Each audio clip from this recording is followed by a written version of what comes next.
yourself rushing to send trade transaction documents before bank's cutoff time? Are you having trouble tracking your transaction status? Do you dread going through endless phone calls just to find out your available balance? Well, you don't have to anymore. Introducing the Alliance BizSmart mobile app, the first in Malaysia that lets you submit trade transactions anytime, anywhere. No more hard copy documents. Submit everything online. Track your available balance and transaction status online. Fast disbursement of funds within 24 hours upon approval. Just follow these steps. 1. Log into the BizSmart mobile app. 2. Key in the transaction details. 3.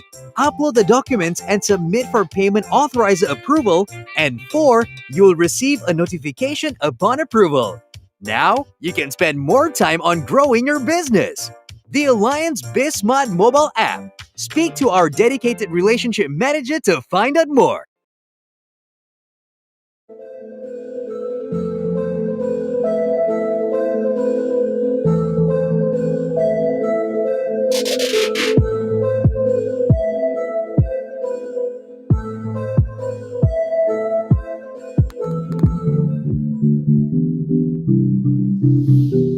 Enterprise data. It's your most valuable resource, but managing your data is challenging and complex, and it's not generating enough strategic value. Your data is siloed, and it's fragmented both within those silos, as well as across data centers, remote offices, and clouds. Multiple point solutions to manage your data further compound the fragmentation problem. You also maintain multiple copies of the same data, which is inefficient and expensive. And your data is dark. It's almost impossible to see what you have and where it's stored. To extract any value, you have to move volumes of data across silos and locations. All these challenges create a significant problem for the enterprise. We call this mass data fragmentation. At Cohesity, we take a revolutionary approach to bringing value to your data. We looked at how hyperscalers like Google answered this challenge in the consumer space. They consolidated consumer data onto a web-scale file system and added a layer of manageability to make it appear as a single platform. Then they exposed the value of that data through apps and services. At Cohesity, we are doing the same for enterprise data. We start by consolidating infrastructure with a software-defined web-scale platform. And just like Google first focused on building a great search engine, we focused on creating a great backup solution across clouds and data centers. Then we eliminated additional silos by bringing together your archive, file shares, dev test, and analytics. We provide one global management console so you can search and manage all your data from a single interface, no matter where it lives. Next, you can run apps and services to run your business-critical needs, such as ransomware protection, compliance checks, analytics, e-discovery, and much more. All in a single software solution that spans your data centers and multi-cloud environments. Cohesity, data management redefined.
Today and every day, You are doing the impossible in a time that's been completely unpredictable. You're doing it with so little time and under so much pressure. Yeah, definitely. You are juggling and jabbing, mobilizing and modernizing, remote learning and emphasis on the learning. Sorry, guys. I don't know how to turn this thing off. You are traveling and transforming, researching and resilienting. Okay, that's not a word, but you know what I mean. You are watching and welcoming, opening and, oh, wait, now you're closing, and now you're opening again. For businesses around the world, it's a real challenge because increasing disruption comes with increasing complexity and an increasing need to have today's problems solved yesterday. That's why businesses are rethinking everything. Using hybrid cloud and AI with IBM, they're working not just productively, but predictively, automating processes to simplify the complex, keeping private data protected, and adapting to ever-changing consumer habits. In a year that was like no other, businesses are taking a scientific approach with IBM to invent, discover, and solve problems like no one else. There's a lot to do, but together, we've got this. Together, we push, prove, demo, dare, work, wow, solve, smart, think.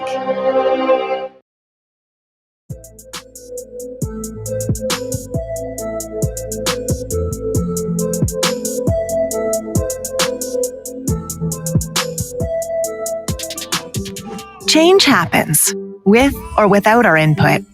It can be imposed upon us, pushed at us, mandated. But we can take control and transform with intent. We can choose to embrace change, openly. To us, change is a state of being, not a box to check. It's the journey and the destination. It's a wider view, revealing better business outcomes.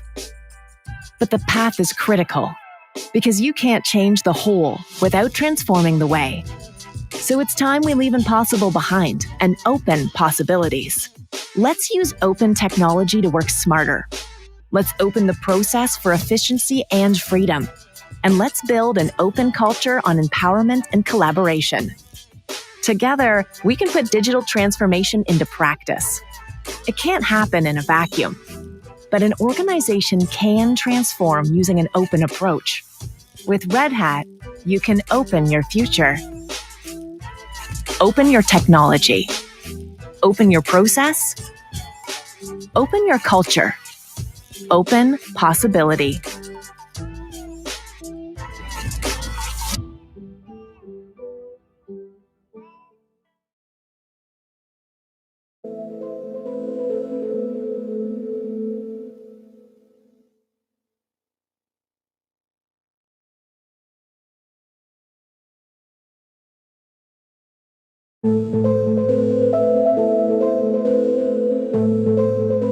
Visa pioneered the electronic payments business more than 60 years ago, envisioning a world in which paying for something could be translated into electrons and photons that move across the globe at the speed of light. The consumer may access an infinite range of goods and services whenever he chooses, wherever he may be. Today, there are 3.4 billion Visa credentials around the world, from the largest cities to remote communities across the globe.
Hi, everyone, and good morning to all of you. Welcome to the third session of Star Media Group's Digital Financing Live Virtual Conference.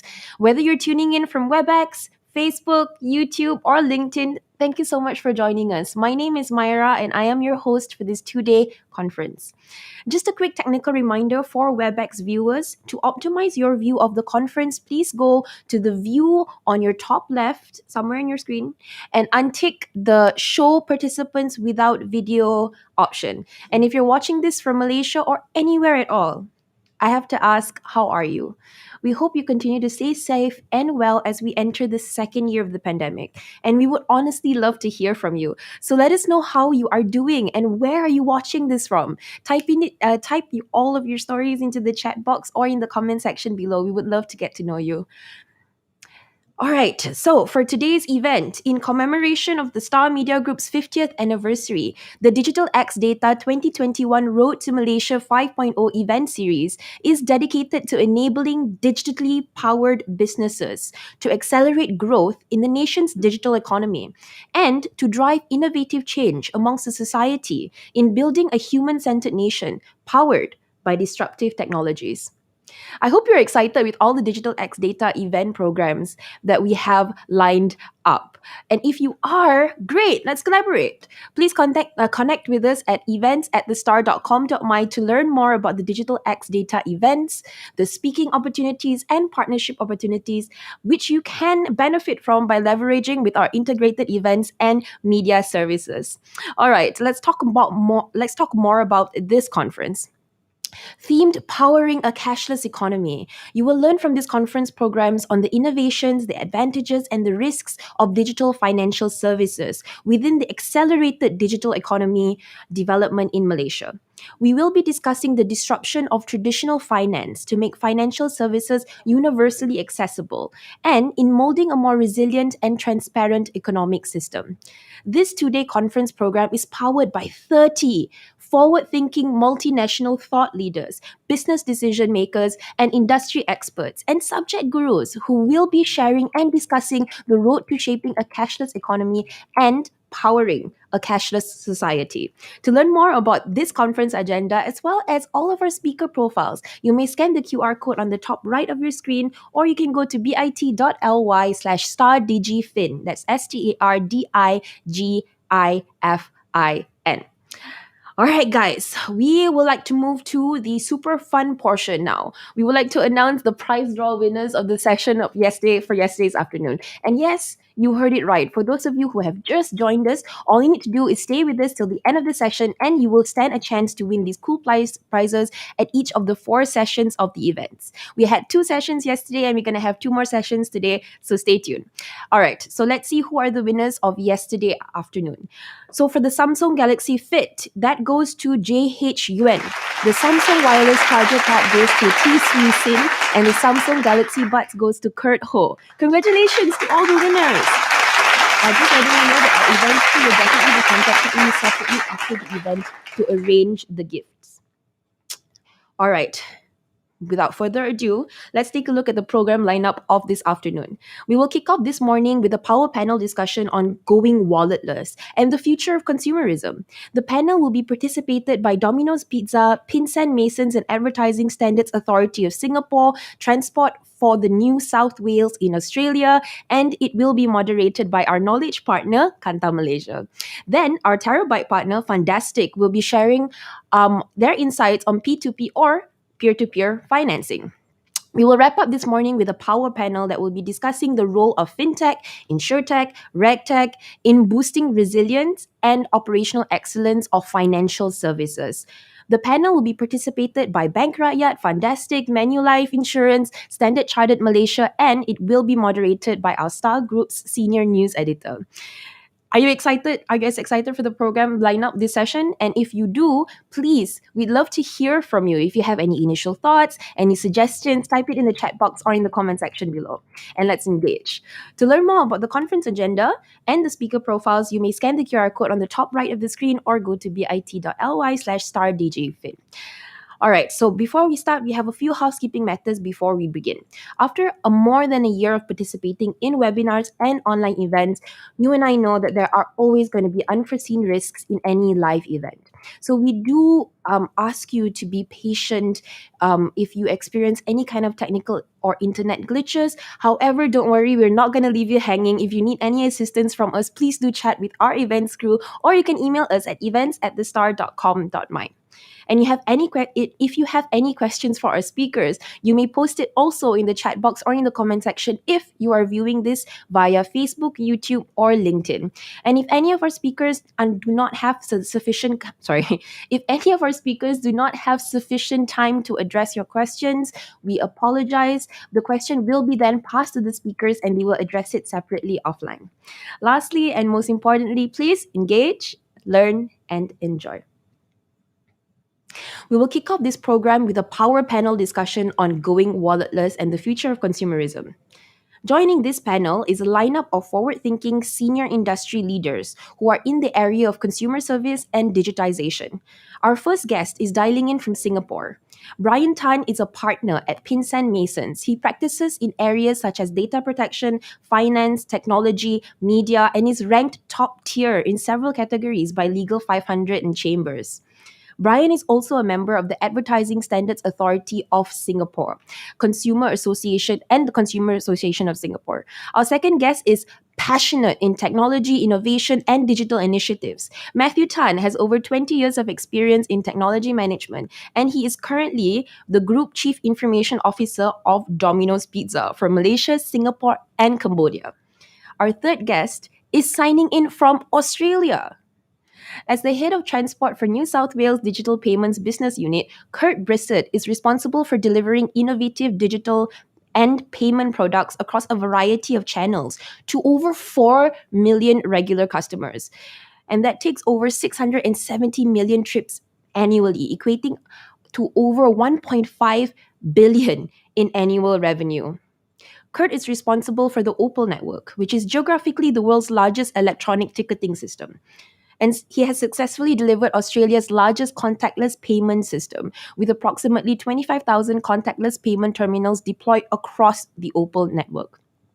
Lastly, but not least, the panel moderator, MC Lai, who is currently leading the Kantar Insights division in Malaysia. With more than 26 years of experience in consumer understanding and insights in the insights domain, he has worked with clients across many markets, leading various regional accounts previously. Okay, everyone, remember, if you do have any questions for the panel, please do send them over and they will address it during the session.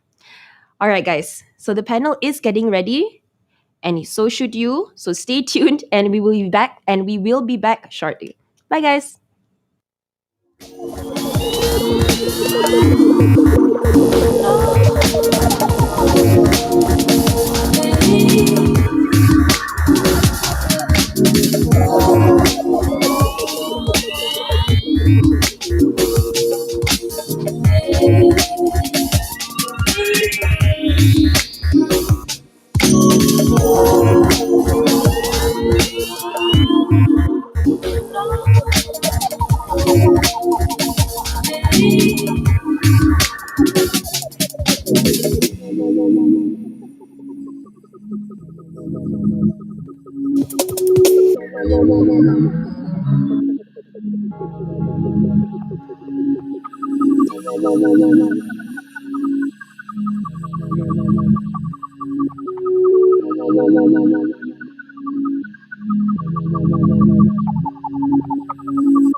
Right. Good morning, everybody.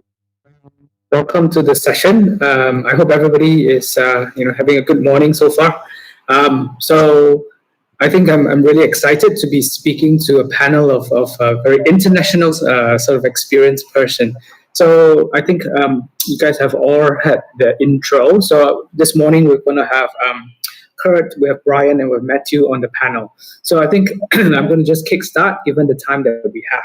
So as we know, the topic is all around digital payment and e-wallet. So, let me start off with insights that we have found out recently. So Kanta, as all of you know, we are a consumer understanding and insight business. So we did a survey recently to find out Malaysia and Malaysians' readiness in terms of looking at digital payment and e-wallets. So the good thing is 2 out of 3 Malaysians are actually, showing a very high preference of using digital payment over cash. So I think I want to sort of kickstart the conversation with the panel to get your point of view on, is this something that you see as a very positive trend of starting, or are we still, got a way to go in terms of adopting digital wallet or e-payment as, compared to the rest of the country around our region and around the world? So it'd be interesting to hear from each of you. And also, I guess, given that we are all, in a COVID sort of situation, how much the impact of COVID has played in either, expediting or preventing the trend in terms of e-wallets. So let's open the floor to Kurt, Brian, and Matthew and get your point of view on this. Sure thing. Maybe I'll kick off, MC, and thanks very much. It's a pleasure to be here. In Sydney and New South Wales, from a transport perspective, we've really seen an increased adoption of digital payment from our citizens, particularly as a result of COVID. We've seen an increased uptake of contactless payments in general, but we've also seen customers preferring the convenience of using digital wallet payments across our transport network. At Transport for New South Wales, we've enabled our Opal network, which is essentially our public transport network that customers use to access bus, train, tram, and ferry services. We've made it contactless enabled, so customers can use their credit, debit card, or linked device to pay for those particular services. We've seen approximately 30% of all of our trips that are undertaken across the Opal network now being done using contactless methods of payments. And we've also seen an increase in the adoption of digital wallet payments also. We're now seeing of all contactless payments in the order of 35 to 40% of those now are undertaken by customers that are preferring to use a digital wallet. So it's certainly, I think COVID has I guess, sped up this behavioural change that we've seen, and customers are certainly gravitating towards it. Great. I mean, I think from a transportation sort of industry, that's something that's very close to the heart of many consumers, right? Because we do transportation every day. So I guess, Kurt, you mentioned about 30% or so adoption in the context. Is that something that you guys are relatively happy with where we are, or do you think that ideally it should be on a higher sort of level as well? Yeah, I think that in New South Wales we've enabled contactless payments for adult customers, so they're able to receive the same fare as what a customer would if they were using our Opal Transit card. So in that particular customer segment, we've seen a really good adoption of contactless payments because effectively it's a lot more convenient. Customers can effectively bring their own ticket and not necessarily have to top up a prepaid card. So there's no queuing at ticketing machines. There's it's a pay-as-you-go type scenario. It's really lent itself towards our visitors and infrequent travellers who may not necessarily want to use a stored value transit card.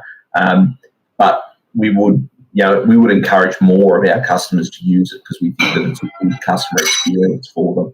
and we've been certainly partnering with a number of the banks and financial institutions that we've worked with to bring this capability to bear, to try and attract and incentivise this type of offering also through incentives and the likes. No, okay, very interesting there. So I guess moving from a transportation to more of a consumer sort of industry on a day-to-day. So turning on to Matthew. So, from a consumer perspective, especially in a food and F&B sort of thing, which is something that we need every day. How are you seeing the adoption of digital payment and e-wallet within that industry? Well, digital payment and e-wallet have basically taken an evolution.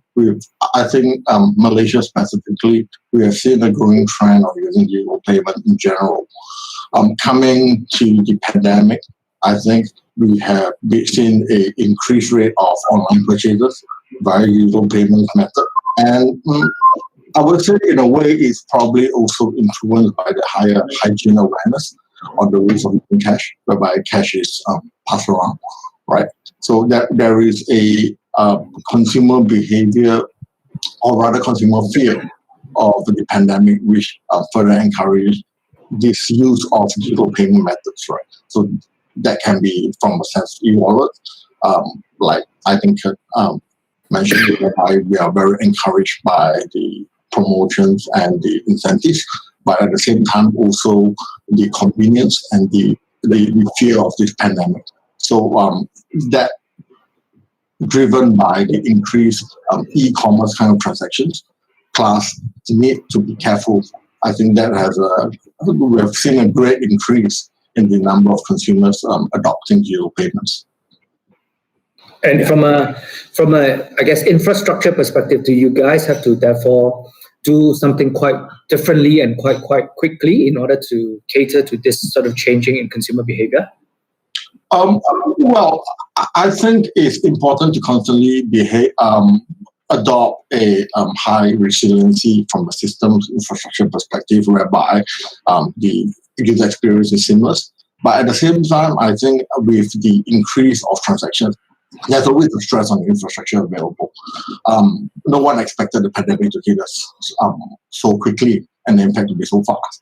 So naturally, we need to pivot with a higher scalability in terms of the systems and seamless process in terms of the user journey. So that's really important. Right. Okay. So I guess we've heard from various different sort of industry, from transport to consumer. So it's also good to get another point of view where it's coming from Brian, who is sort of looking from a regulatory point of view, I guess, as well as from a part of what the Association of Creative and Advertising Agencies and stuff like that. So from that angle, what do you see are some of the things that either regulatory or sort of association have helped in order for this adoption of e-wallet and digital payment? Well, so I think for us, it's been quite a natural progression in a sense where Singapore was trying to encourage the use of digital payments.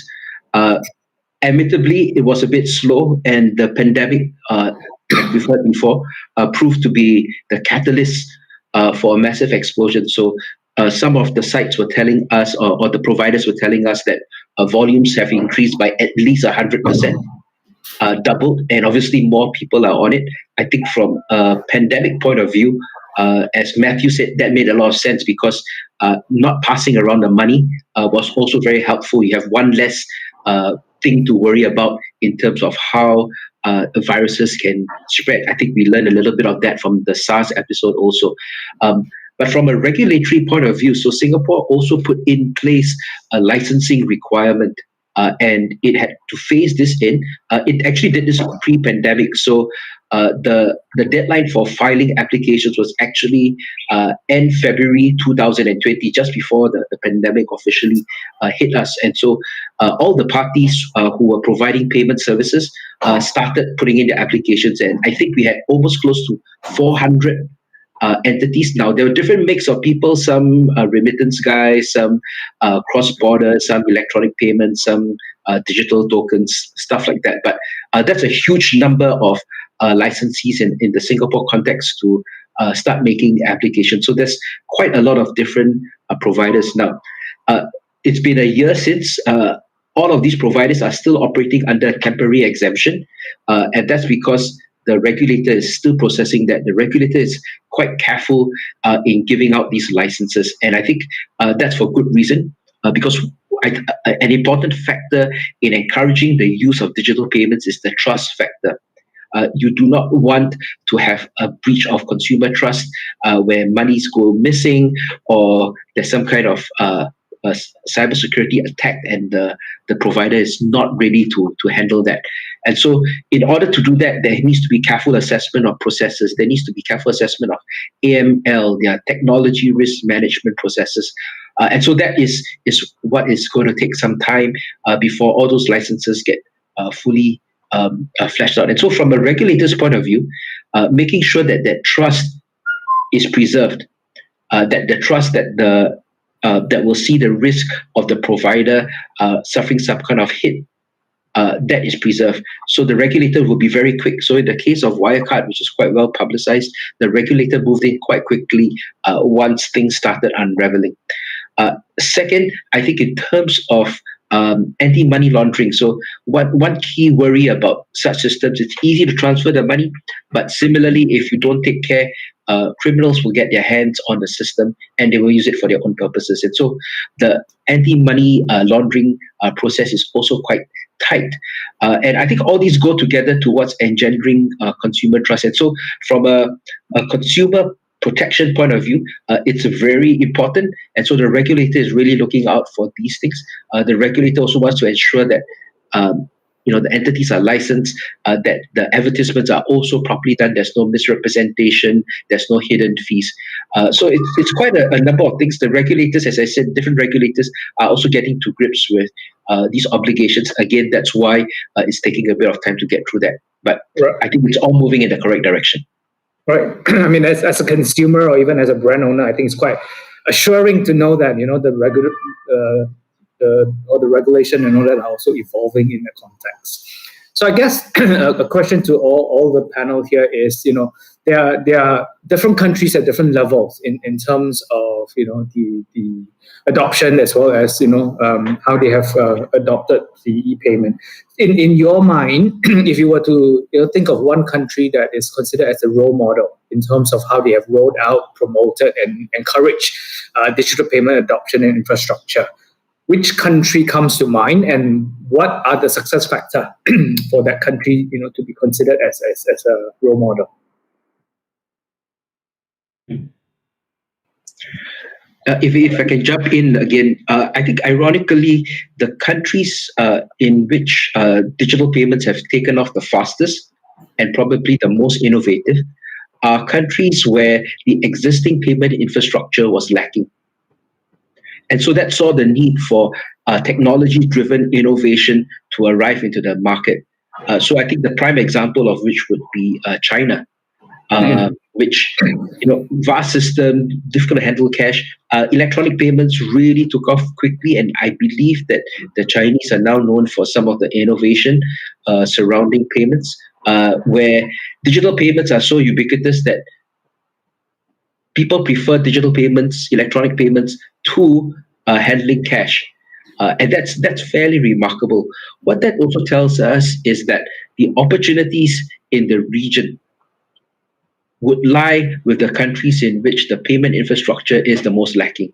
And we have seen that in some of the countries where there's a large number of unbanked, for instance. So the digital banks do take that place, and they now make it much simpler to access banking facilities. So for instance, if it used to take you a 2-hour walk to the nearest bank branch of whichever bank you had no choice over, now the nearest digital bank branch might only be 5 minutes, because that's really your existing mom and pop convenience store that has been in place all that time, with a little small terminal to just handle some basic banking transactions. And so ironically, that's where we're seeing it's not the most advanced countries have the most resistance to electronic payments because everybody's so happy with what we currently have. But where that has been lacking, that's where the innovation has taken place the most. Yeah, I agree. I mean, having been in China, it's amazing how, even if you buy, roadside store site in 60 years old auntie would have digital payment ready. And, if you give her cash, you frown on you like, what are you doing? So, yeah, I think that's really good. What about Kurt and Matthew? I mean, is there a country that sort of stood out for you and why? Well, my view is I think many developed countries across APAC region, specifically China, India, Australia, or even Malaysia, I think we've seen a very high adoption, largely, I would say, driven by the ease of access of the internet. So having the internet helps a lot, especially in the rural areas, whereby people can now pay by their smartphones and things like that. So we have also seen a lot of marketing push from the providers with some of the incentives program, and there's also a change in social behavior whereby people are adopting these payments better. Well, I think Brian put it very well to say that the level of convenience that the consumer gets is very different at this region. So when you talk about the more rural areas in China or India or even Malaysia, I think accessibility has been a challenge before digital payment came into picture. So with this, there's just increased convenience, right? It's like jumping from cassette to MP3 and skipping the entire CD altogether. So that really gave that great amount of convenience that they experience. So that has pushed adoption at an exponential rate. So that's really crazy to see where that will take us the next few years. Yeah, I think that's an exciting time ahead. Kurt, what about you? Do you have any sort of country that you would sort of benchmark? Listen, I think several of the Southeast Asian countries are well advanced in that space. I mean, within Australia, I think we've got a really high proportion of adults that have smartphones, and I think that's obviously a key enabler. And with the native sort of digital wallet functionality now that's been increasingly built into each of the respective operating systems, the ease of which to be able to use digital wallet payments is ever improving. And so in Australia, we've got, I think it's about 96-97% of all adults have a smartphone. And we've got a really high percentage or proportion of customers that use contactless payments. So we're sort of starting to see this sort of gravitation towards digital wallet payments, but we've still got a high percentage of customers that are using plastic credit cards. But I think COVID and the likes have really started to sort of nudge customers towards that medium.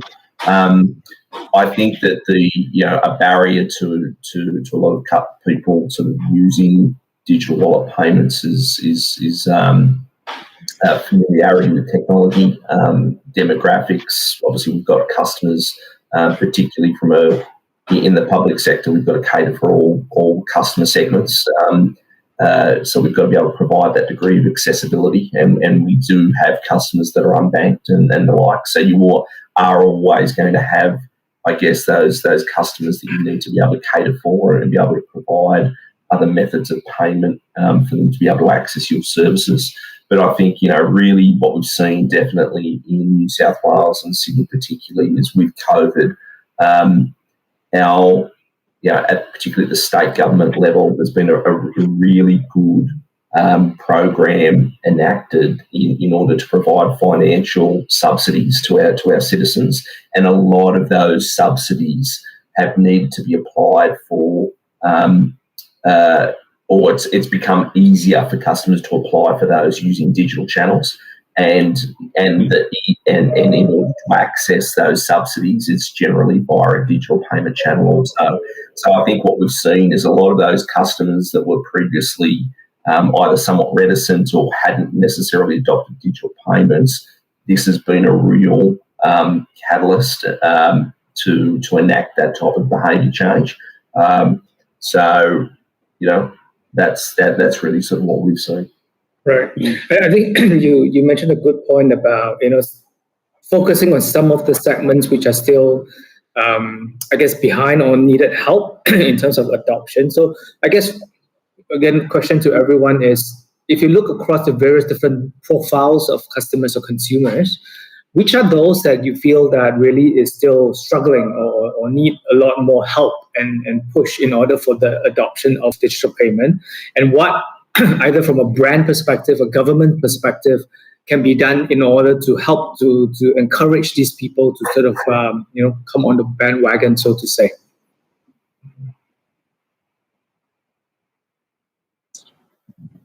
Well, I don't think there's one single factor or one single area of population which are having challenges in this digital payment adoption. This is actually influenced by many factors such as privacy considerations, information security, ease of use, infrastructure accessibility, and so forth. So many people, even in the more developed areas of the country, may still refuse to use it due to behavioral issues, right? Mm. So in Klang Valley itself, we have seen a significant, I would say significant, but probably still a small majority which are still resistant in using digital payments due to some of these considerations. And it's very driven by behavioral change and understanding. Of course, that is also has to be encouraged by how we engage them and how much they understand about these payment methods. Right, these financial challenges remains very real in the real world. Right, my parents have started adopting, whereby I have peers who are much younger than me refusing to use even internet banking.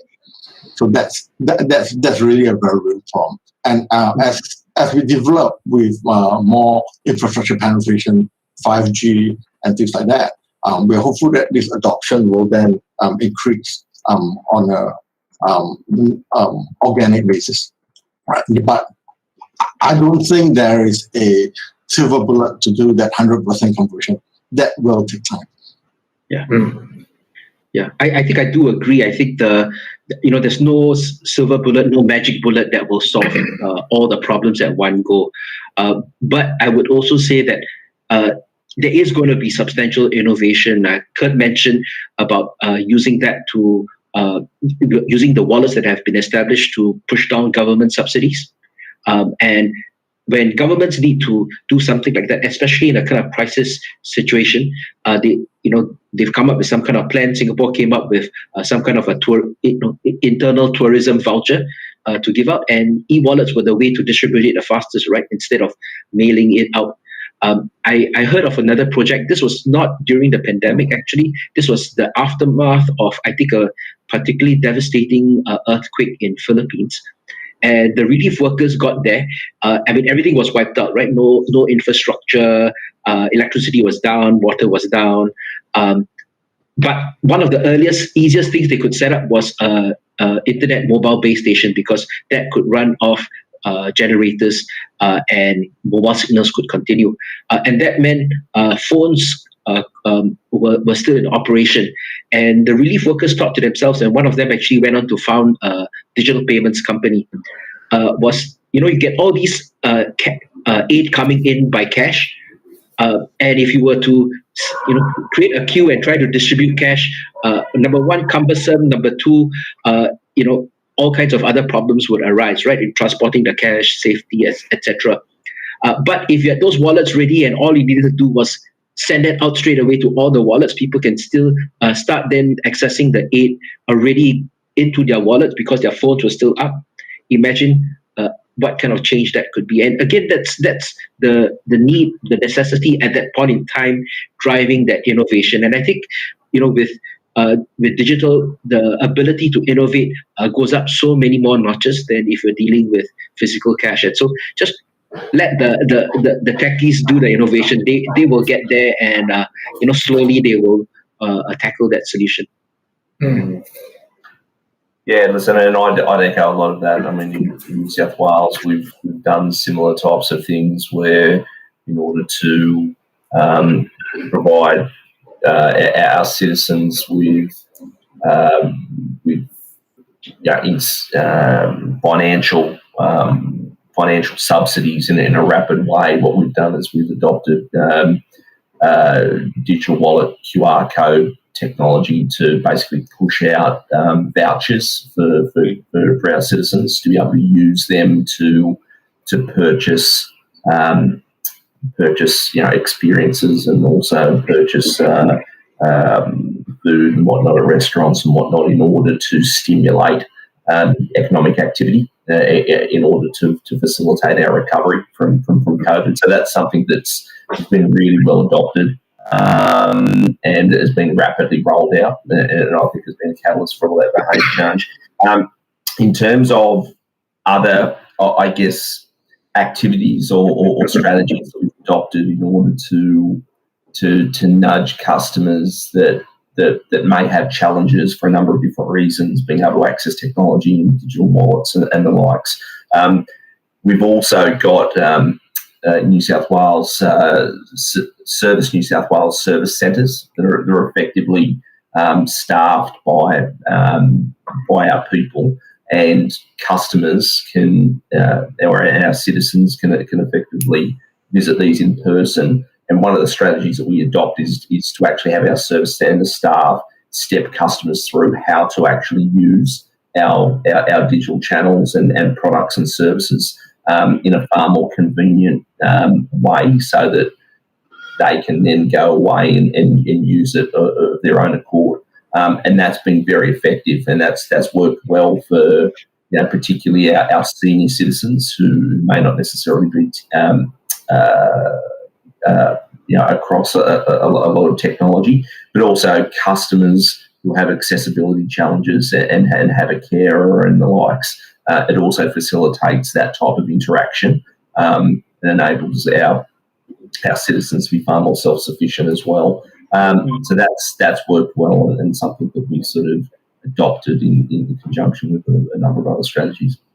Right, that's good. I mean, it's again very encouraging to hear whether it's government, whether it's brands that are doing to promote this adoption of digital wallets.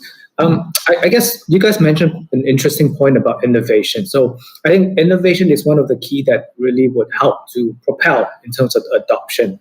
So I guess there might be audience in this conference that is really trying to think about innovation, and we know innovation, firstly, for it to work, it needs to sort of address pain points or solve what is the biggest barrier for consumers. So if you could sort of help maybe some of the audience here, if there are one or two big pain points that you feel innovation should focus on in order to encourage greater adoption of digital payment or e-wallet, what area would that be? And so that I guess as an industry we can all focus in that space.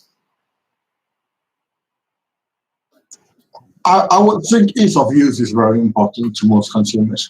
We have had many companies trying different strategies to put up a digital payment adoption, but most of it is not so much of the functionality or what it does. It's how difficult is it to use, or rather, how easy can it be, right? How many clicks does it take to complete a purchase, and how will the technologically challenged average Joe be able to use it as a method? So that becomes very key, right? I don't think we need anything too fancy, anything too pretty, but the ease of use is pivoting towards a more effective use of digital payments, right? Without that, it becomes very painful, right? The whole idea is if I can just scan a QR to pay, so that's easy. But if I have to do 35 steps before that to link my credit card to my e-wallet, it really doesn't make sense. So when you get turned off at the initial starting point, that doesn't help very much. Yeah. So Matthew, where we are now, where do you feel we are in terms of ease of use? Are we, let's say, on a scale of 1 to 10, where 1 is like, really, really bad, and 10 is, where we want to be? Where do you think we are in terms of that?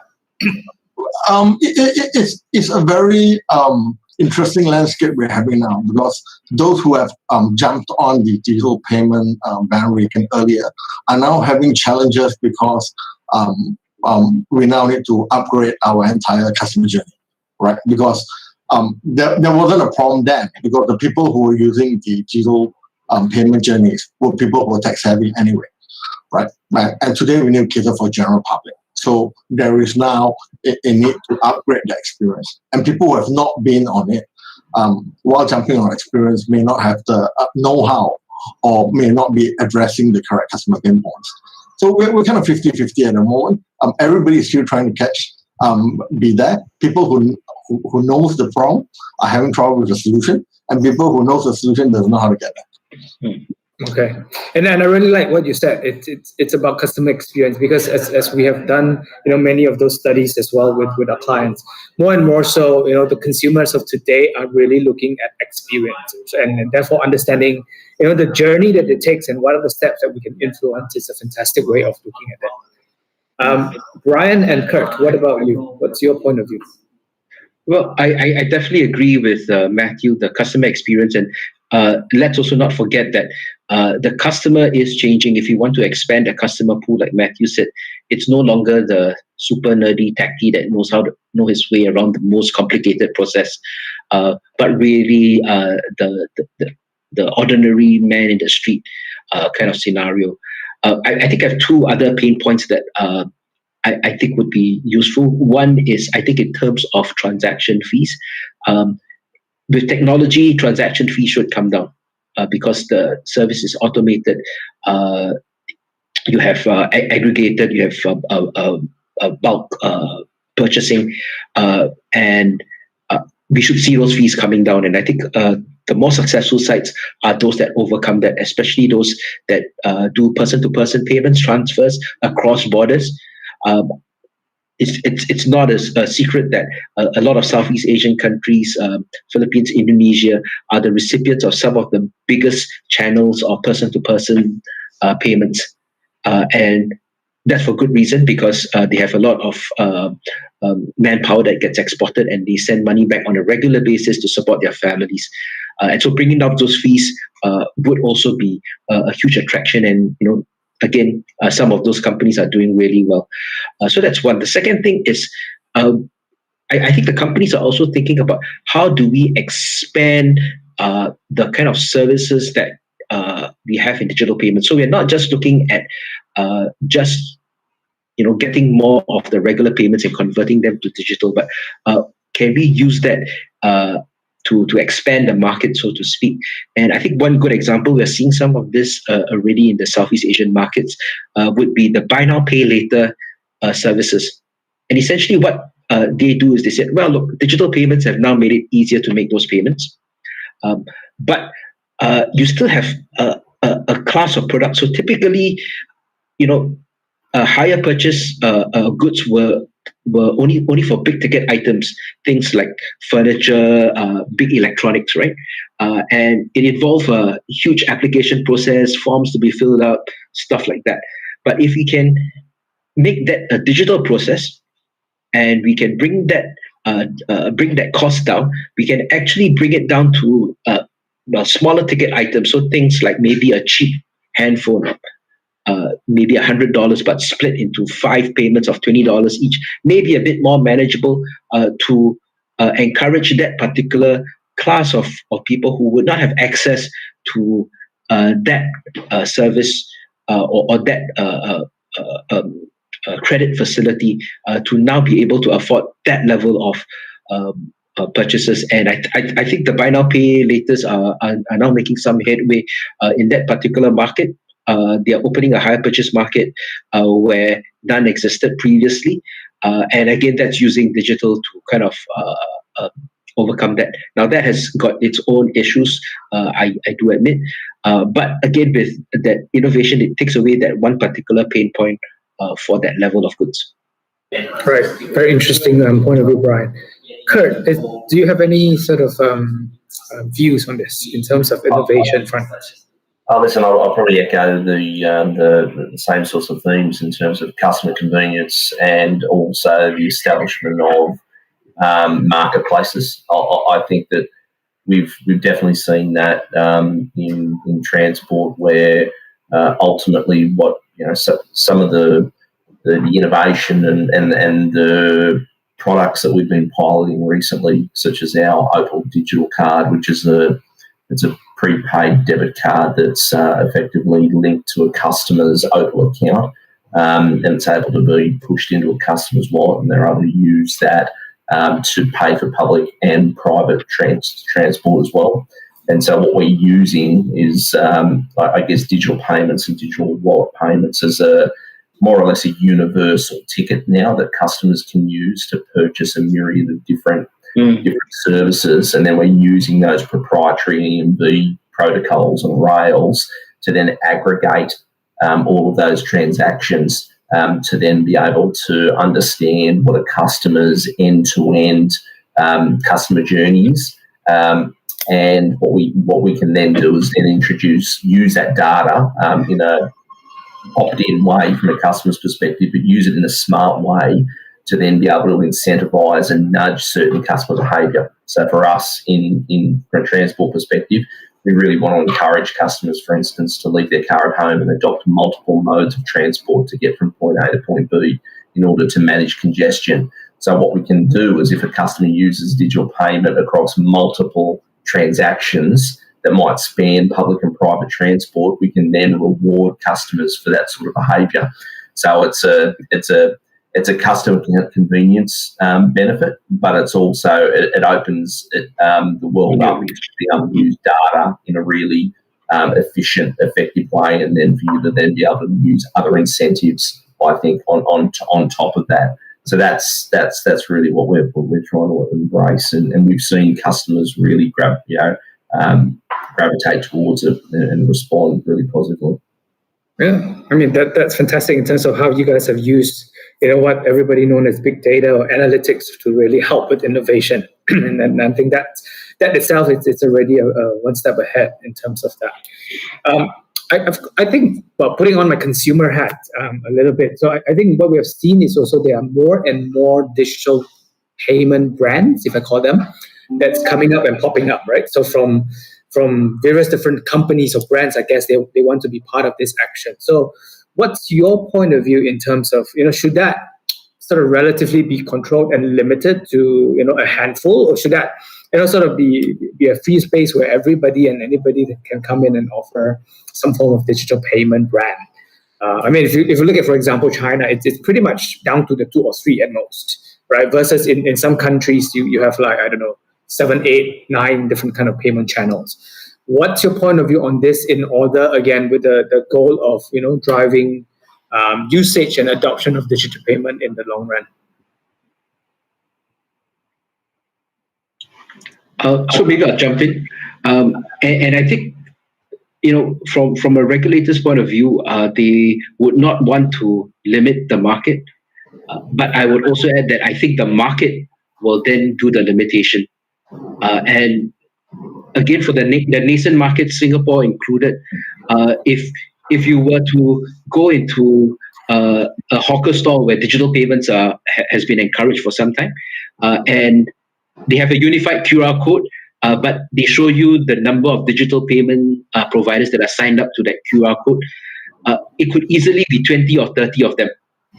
And these are just the more major ones, but 20 or 30 for a market the size of Singapore does sound like a little bit too thick. As I said, there were almost 400 applicants for those licenses. I don't think all of them will remain in the same position for too long. And so you'll see a bit of consolidation happening. Again, it's a function of the market, and the market will call it. Okay. Well, I think options are always good. Being in a free market, competition will always encourage adoption and more innovative services, especially in countries with huge rural areas. I think this diversification will help with market penetration. What is important, however, is the seamless journey that the user needs to undertake to perform these payments. If these journeys can be simplified with things like a universal QR code or universal payment acceptance device, I think that will help a lot. And we'll let it be the consumer choice in terms of what brands or what products they want to use, so long as it doesn't change the overall payment journey and experience. I think it brings more good than bad. Okay. I guess looking at time, I've got one last question before we open up for Q&A from the audience. So, I mean, we talked a lot about where we are now, where we are today, what's the adoption. So I guess if I were to ask, each of the panel to sort of imagine we fast forward 3 years later and we have the same conversation 3 years later. Where do you think, or where do you hope we would be in terms of our adoption of digital payment, and what would be, the biggest change that you hope to see in that context?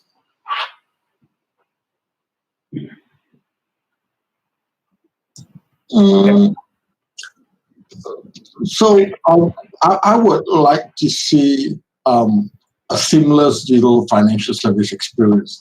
So while we've started seeing payment cards and e-wallets being interlinked with some having global acceptance like the various global players, I think we need to basically further integrate them as a total financial service solution. So that can be including savings, loans, spending, investments, or even like taxation, right? So with that, then of course this needs to be supported by faster and more developed infrastructure, and also to have better cost and efficiency value to the users. So that will be something interesting if it develops into that. All right, interesting. Kurt or Brian, what's your sort of crystal ball in 3 years' time? Yeah, I think we've embarked on a bit of a journey in Australia around the adoption of certain protocols between the major financial institutions and banks in order to facilitate real-time payments, and so it hasn't been fully adopted and rolled out. And I think that will be a key one to attract customers to adopt digital payments. So I think the more real time we can make transactions in that fashion, and the richer the data that we can provide customers that relates to their financial transactions as well, the better the customer experience. So I'd like to see, particularly in Australia, I would like to see an increased adoption of that. I'd like to see more entrants in the marketplace. I think we've seen a number of fintechs that have been that have emerged and done some fantastic things. But we've certainly seen a number that have been sort of acquired as well by our major financial institutions. I'd like to see a more competitive marketplace, and I'd like to see increased adoption of digital payments to drive down things such as transaction costs and the likes, in order to make it more accessible and attractive to more people. All right. Yeah, I think I agree with both views. I think some things in this world will change. So, for instance, 5 years ago, you could see on every street corner in town, there are people pushing credit cards, physical credit cards, right? Filling up application forms. I think that will change, or that has changed. That will not come back anymore, because one, that's a highly intrusive process, and lots of mis-selling allegations on that. And what that will mean is inevitably digital payments will be on the rise. There will be more success breeds success, right? So when they see that succeeding with the hawker next to you, and you're wondering how come he's got 10% more sales than before, and I'm still at the same place, you will think about putting that in. And so that's one thing will happen. I certainly also see that these digital payments, that's really the start for them. They will evolve more financial services. Whether they become a neobank or not, I think that remains to be seen. But again, we've seen some of them already making the moves towards that, acquiring the licenses, acquiring existing banking infrastructure, acquiring the talent to try to do that. And I think that for the region in Southeast Asia is generally a good thing, because we do have a high percentage of unbanked. In some of the countries, more than 50% have no access to any basic banking services. And that's a huge market that should be addressed and can be addressed. With that comes along a whole host of other innovations, some of which we can see, but some we haven't even started thinking about. But that leads to a very interesting scenario. I also do see the regulators really getting up to speed in the region. So some of the regulators are really adopting some of the international practices, especially those coming over from the EU's payment directive, which is the second version. But some of the regional regulators haven't quite gotten up to speed. They will get up to speed because these will potentially be bigger challenges to their existing banks. And they will need to figure a way out to regulate them for the interest of consumer protection. And I think all of that is generally positive for the region. There is quite a lot of runway in which things will develop and things will progress. And, I think it's an exciting time to be in digital payments. Yeah, I totally agree. I think personally, as a consumer, again, if I put on my consumer hat, I'm really encouraged to see that even my favorite nasi lemak stores are now, doing e-payment. So, when I go out to run and then after that buy breakfast, I don't have to carry wallets with me anymore. So that, to me, is fantastic development. So we're going to, sorry, yes, Brian? I was just telling my wife, actually, I can't remember the last time I went to an ATM to withdraw cash. True. But yeah. And, that's where we are now, I think. Cool. We're going to spend the next, I guess, 12, 15 minutes to answer some of the questions from the audience. So I guess if you do have questions, please post them and we'll sort of get through some of the questions as much as we can. I guess the first question that I'm going to post from the audience, it's coming from Sonia. So I think Sonia's question is, there are many who are resistant to digital payments due to the fear that their transaction will be traced or tracked by authorities. The privacy is compromised and so on. So what are your views on this matter? Surprise, they're already being tracked when you transact all your credit card, right? But in real life, I think there has got to be a balance between the privacy you want to keep and the amount of digital transaction you want to make. And there are very good reasons why government or regulators want to track your transactions, right? For various security reasons. Hence, I don't think there's a way to get around it. I believe sometime in the future, maybe after my time, all payments are going to be digital, right? The use of cash is going to diminish, and ultimately it will be made redundant. So there's really no way of going around it. And being able to trace your payment, I think is a step up in terms of maintaining security, and of course, with all the money laundering going around and sorts like this, I think it's just a natural pathway. Okay. Yeah. Any other feedback? I think, like in everything, there is pros and cons. So being digital obviously makes tracking a lot easier. But instead of also just focusing on, I'm getting tracked, the question is that really that big a problem? And are there advantages out of that? Let me again give you an analogy. And so in Singapore, starting from this year, the government issues laptops and iPads to all students. Okay, and but these come with a software installed in there to monitor the usage of the students. So basically, to keep them out from unsavory websites. And there's also a tracker function. And what happened was one of these boys was a bit careless. He left his laptop in school. And by the time he came back, it was missing.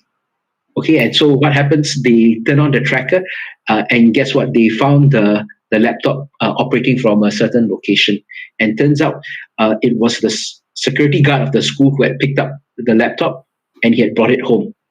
Okay, now that's not the only thing. So they could then see what was being done on the laptop, and the laptop was accessed from his home at night, used to purchase music, and so it was quite easy for the authorities to, number one, track the laptop, and two, come up with evidence that this security guard had misappropriated or stolen that laptop because he was using it for his own purposes. He wasn't taking it home for safekeeping and then bringing it back.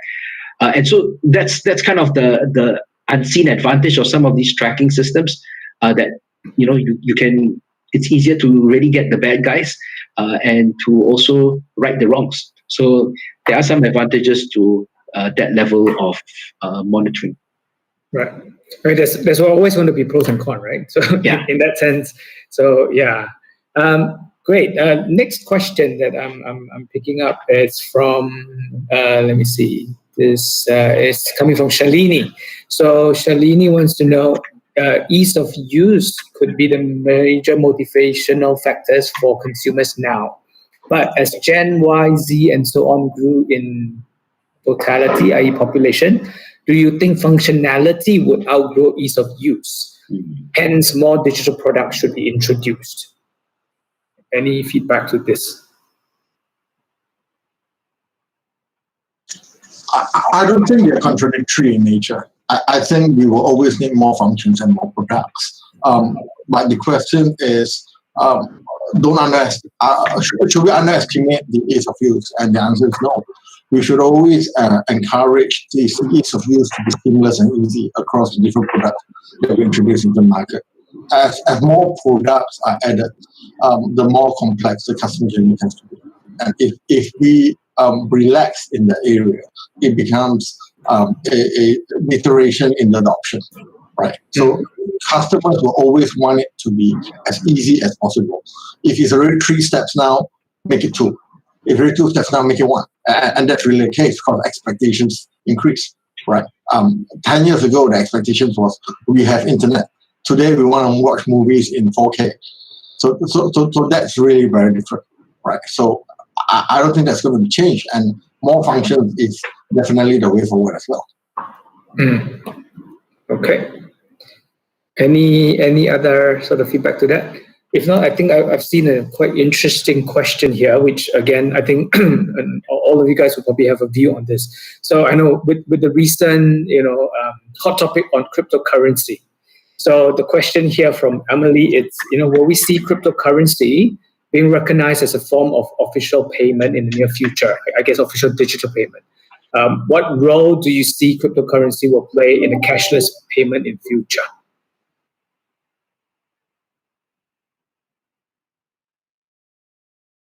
Anybody will want to sort of have a crack at this? Yeah, listen, I think from my perspective, and it's only a perspective, is that I think cryptocurrency will become more synonymous and more widely adopted over time. Obviously, at the moment, it is used by early adopters, and it's subject to significant volatility, and because of that, it's there's been certain regulations that to be applied to it. But I think the more that people become familiar with it, and it becomes a method of payment for certain products and services, and once the volatility, I think, associated with it sort of stabilises based on a number of different factors, I think it will become more broadly adopted, is my sense. Yeah, I think the term of cryptocurrency being official implies that it becomes an officially recognized form of payment under law. And currently, I don't think any of them have achieved that kind of official recognition. But that's not to say we'll never get there, because we know that the central banks are working on their own cryptocurrencies. And if they do get that in place, then you will see the cryptocurrency really having that stamp of approval, that backing of law, if that's done. And that would be really interesting, because it would then mean that cryptocurrency is no longer specialized or techies only good, but it transcends to everywhere. And digital payments might be kind of the precursor to that, because with digital payments, you are really not seeing the currency behind that. And cryptocurrency really just works in the back end to effective that transfer of value from one party to another party, right? And so cryptocurrency will then just play that background role to that, and that could well be the future. All right. I guess we have time for maybe one or two last question. Something from Ruben. So mobile payment still poses security threats, as we're not sure how safe from cybersecurity threat through our individual mobile phones. What's your, I guess, feedback, or what can be done in order to assure people in terms of this concern? My sense is it's more about how we prevent and respond. I don't think we can fully eliminate it. The analogy is pretty much, I'm afraid of getting hit by a car, therefore I don't cross the road, right? So, and that's really the case. There will always be cybersecurity incidents, and they are very real in nature. We can only do our best in preventing it, but in real life, there's no surety there, right? So it's also about how we respond to it, and what when we say security, we need to look at it from a more holistic sense of it. What exactly are we so afraid about? Are we afraid of losing our money specifically, or are we afraid of some other things in terms of privacy, right? So I think a lot of players or even regulators give assurance that if money is lost in cybersecurity incident, we always give a benefit of doubt to the user, right? When the money will be refundable, right? So in that sense, I think it has to give some form of surety that if you lose 50 ringgit or 100 ringgit in a transaction, you're likely going to get it back, regardless of the cost of the incident. And that's really important advocacy that we should make. And I don't believe any system is 100% foolproof. If anyone tells you that, well, not my place, but I personally wouldn't want to make the kind of assurance, right? As much as preventive actions we can take, the fact is there's only so much we can do. And there is always a bigger threat out there. Yeah, and I think the question is probably more about coming from, if my money disappear, or if there's something wrong, and what you said, Matthew, if it'll be an assurance that if I can get my money back easily, if it's fraud, or if it's that kind of stuff, then I think it's relating more of that rather than privacy. Yeah, I just actually want to jump in with a slightly different point of view, and these are my observations. Currently, in terms of mobile security, I think Kurt talked about it. A lot of the phone systems, so the iOS and the Android systems, now come with their on-device security systems. And these are big companies who constantly think about security. They have huge teams working on that security. So, it's a lot better than individual small companies or putting that down to the individual level to be in charge of that level of security, the device level security. But also remember that cybersecurity is also a weakest link kind of game. And what is the weakest link in that chain? And I think current evidence really points the finger at the user. The user is the weakest link because he unwittingly clicks on something that he shouldn't have clicked on, or worse still, nothing to do with the phone security, but a phishing scam, right? A call coming in, somebody saying, "Oh, look, I'm from the security department, and you need to key in this number now," and that has really been the greatest phishing ground, okay, for scammers recently, and more money is being lost through that individuals are losing not just $50 or $100; they're losing thousands of dollars. In some cases, hundreds of thousands of dollars through that. And what it also tells us that in this weakest link analysis, the users also need to upgrade their digital awareness because they're now on a digital platform, right? All the hardware, the software systems are getting those digital upgrades to adopt a cybersecurity stance. But the user also needs to upgrade his stance because he's now on a new platform. He cannot operate as if, this is the offline world. The only scammers will appear in front of me in the door. That has changed. So we also need to work on that particular part of cybersecurity, the individual level. All right. Thank you so much, Brian. Kurt, any last word before we close? Listen, I don't think so. I think from a as it relates to security, I tend to agree. I think that a lot of the vulnerabilities relate to the weakest link, so to speak, and the beauty of digital wallet payments is that at the moment it's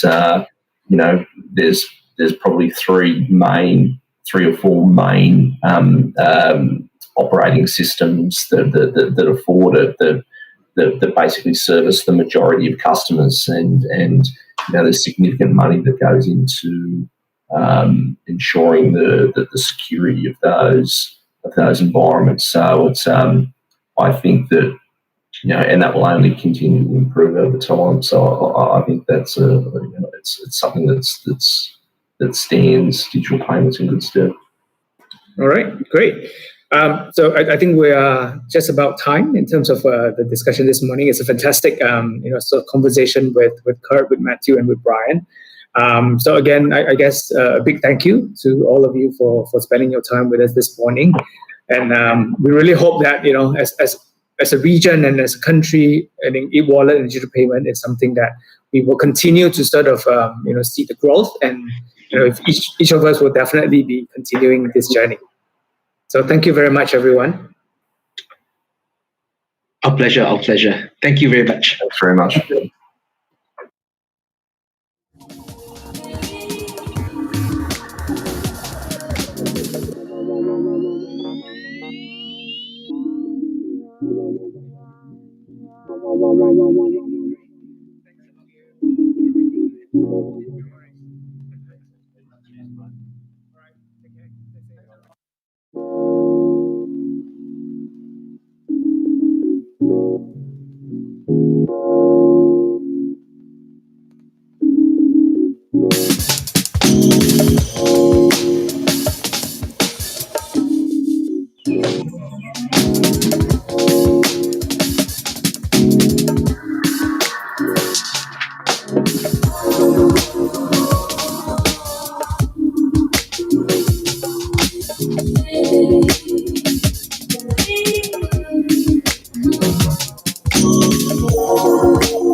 Hi everyone, we hope you enjoyed the Power Panel session as much as we did. I would like to thank our panelists again. Thank you, Brian, Matthew, Kurt, Eric, and MC for such an insightful and engaging discussion. It was most definitely a great honor to have all of you powering this event with your passion, as well as all the questions from the audiences. So thank you so much for that. So next up, we have our Terabyte partner, Fundaztic, who will be sharing with us the advancement of Fintech through P2P, also known as peer-to-peer financing. Kelvin Fu is currently the CEO and part of the pioneering team of Fundaztic. What is P2P financing and how does it work? We'll find out soon. If you have any questions for Kelvin, please do send them over. Write them down in the comment or in the chat box, and then we will address them during his speech. All right. So please stay tuned. Kelvin is warming up his passion, and he will be with you shortly. Bye.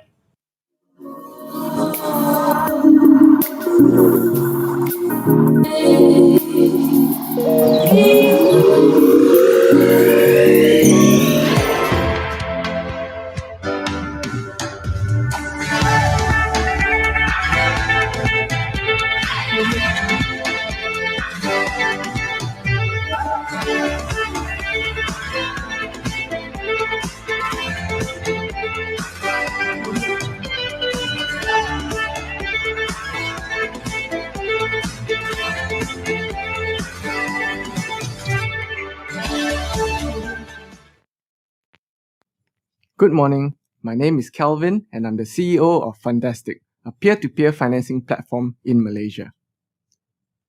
Before I dive into what is peer-to-peer financing, or P2P in short, I just want to briefly share about the current fintech landscape in the country. Fintech or financial technology has been slowly becoming a key industry in the growth of the country's economy.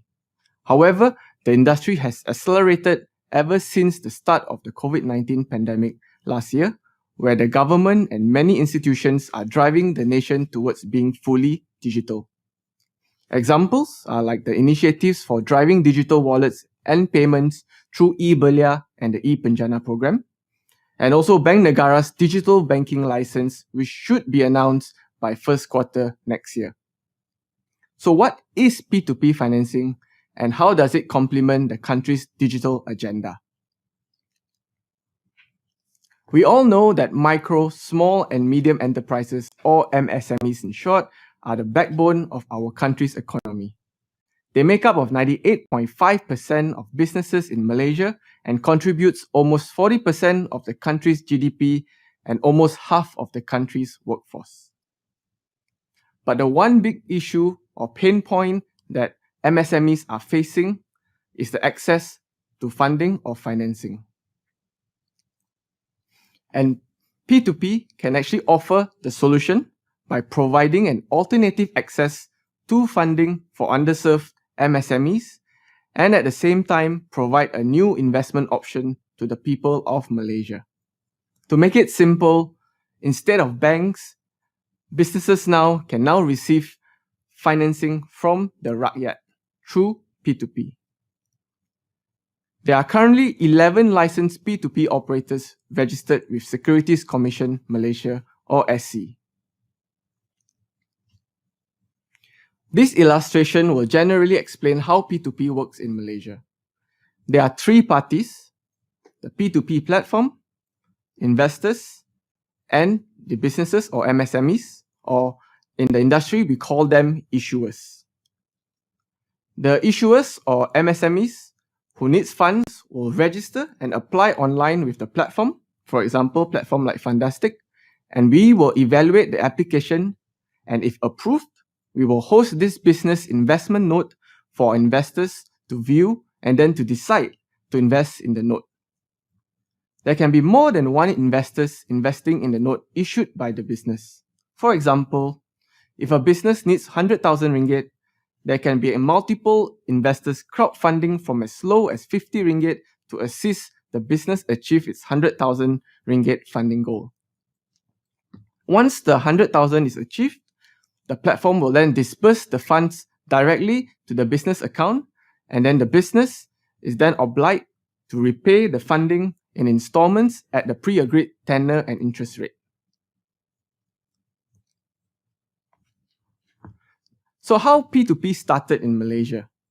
Well, back in 2016, Malaysia became the first country in the ASEAN region to have a fully regulatory framework for P2P, and in November 2016, Fundaztic, along with 5 other companies, were awarded the license to operate P2P under the Securities Commission. Since then, the government has been playing an indirect role by incentivizing and pushing MSMEs to go digital and take advantage of platforms such as P2P financing. The Malaysia Co-Investment Fund, or MySIF in short, was set up back in 2019 to co-invest alongside investors into the notes of these MSMEs via P2P. In simple terms, the government is also assisting to finance MSMEs through P2P, and by the end of last year, MySIF has invested over 165 million ringgit, benefiting over 1,100 underserved businesses. And as of March this year, the P2P industry has successfully disbursed nearly 1.4 billion ringgit to over 3,000 businesses in the country. And I believe P2P is just barely scratching the surface in terms of helping more businesses in the country. Also, Fundaztic takes around 50% market share in terms of granting access to financing for these businesses. Now, just some regulatory guidelines on the eligibility for businesses to apply with P2P. Businesses has to be SSM registered. As long as you're a sole proprietor, partnership, Sdn Bhd, unlisted company, registered with SSM, you are eligible. And for Fundaztic, even new businesses or startups are eligible to apply for financing. Secondly, businesses can only apply for funding on one P2P platform at a time if the financing is for the same purpose. Some advantages of P2P financing compared to traditional FIs like banks. For businesses, the process is very convenient since we are fully online. Business owners can register and apply for financing from the comforts of their own home or office as long as there is internet connection. We are flexible in terms of the interest rates and tenor as well. For the investors, it's an opportunity to diversify your investment portfolio while earning higher returns. And at the same time, you are actually helping local businesses grow and indirectly growing the country's economy.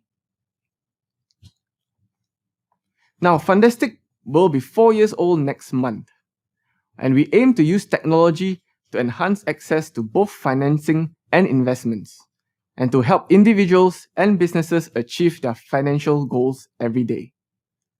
Our mission is to develop a transparent, simple, and fair digital financing marketplace.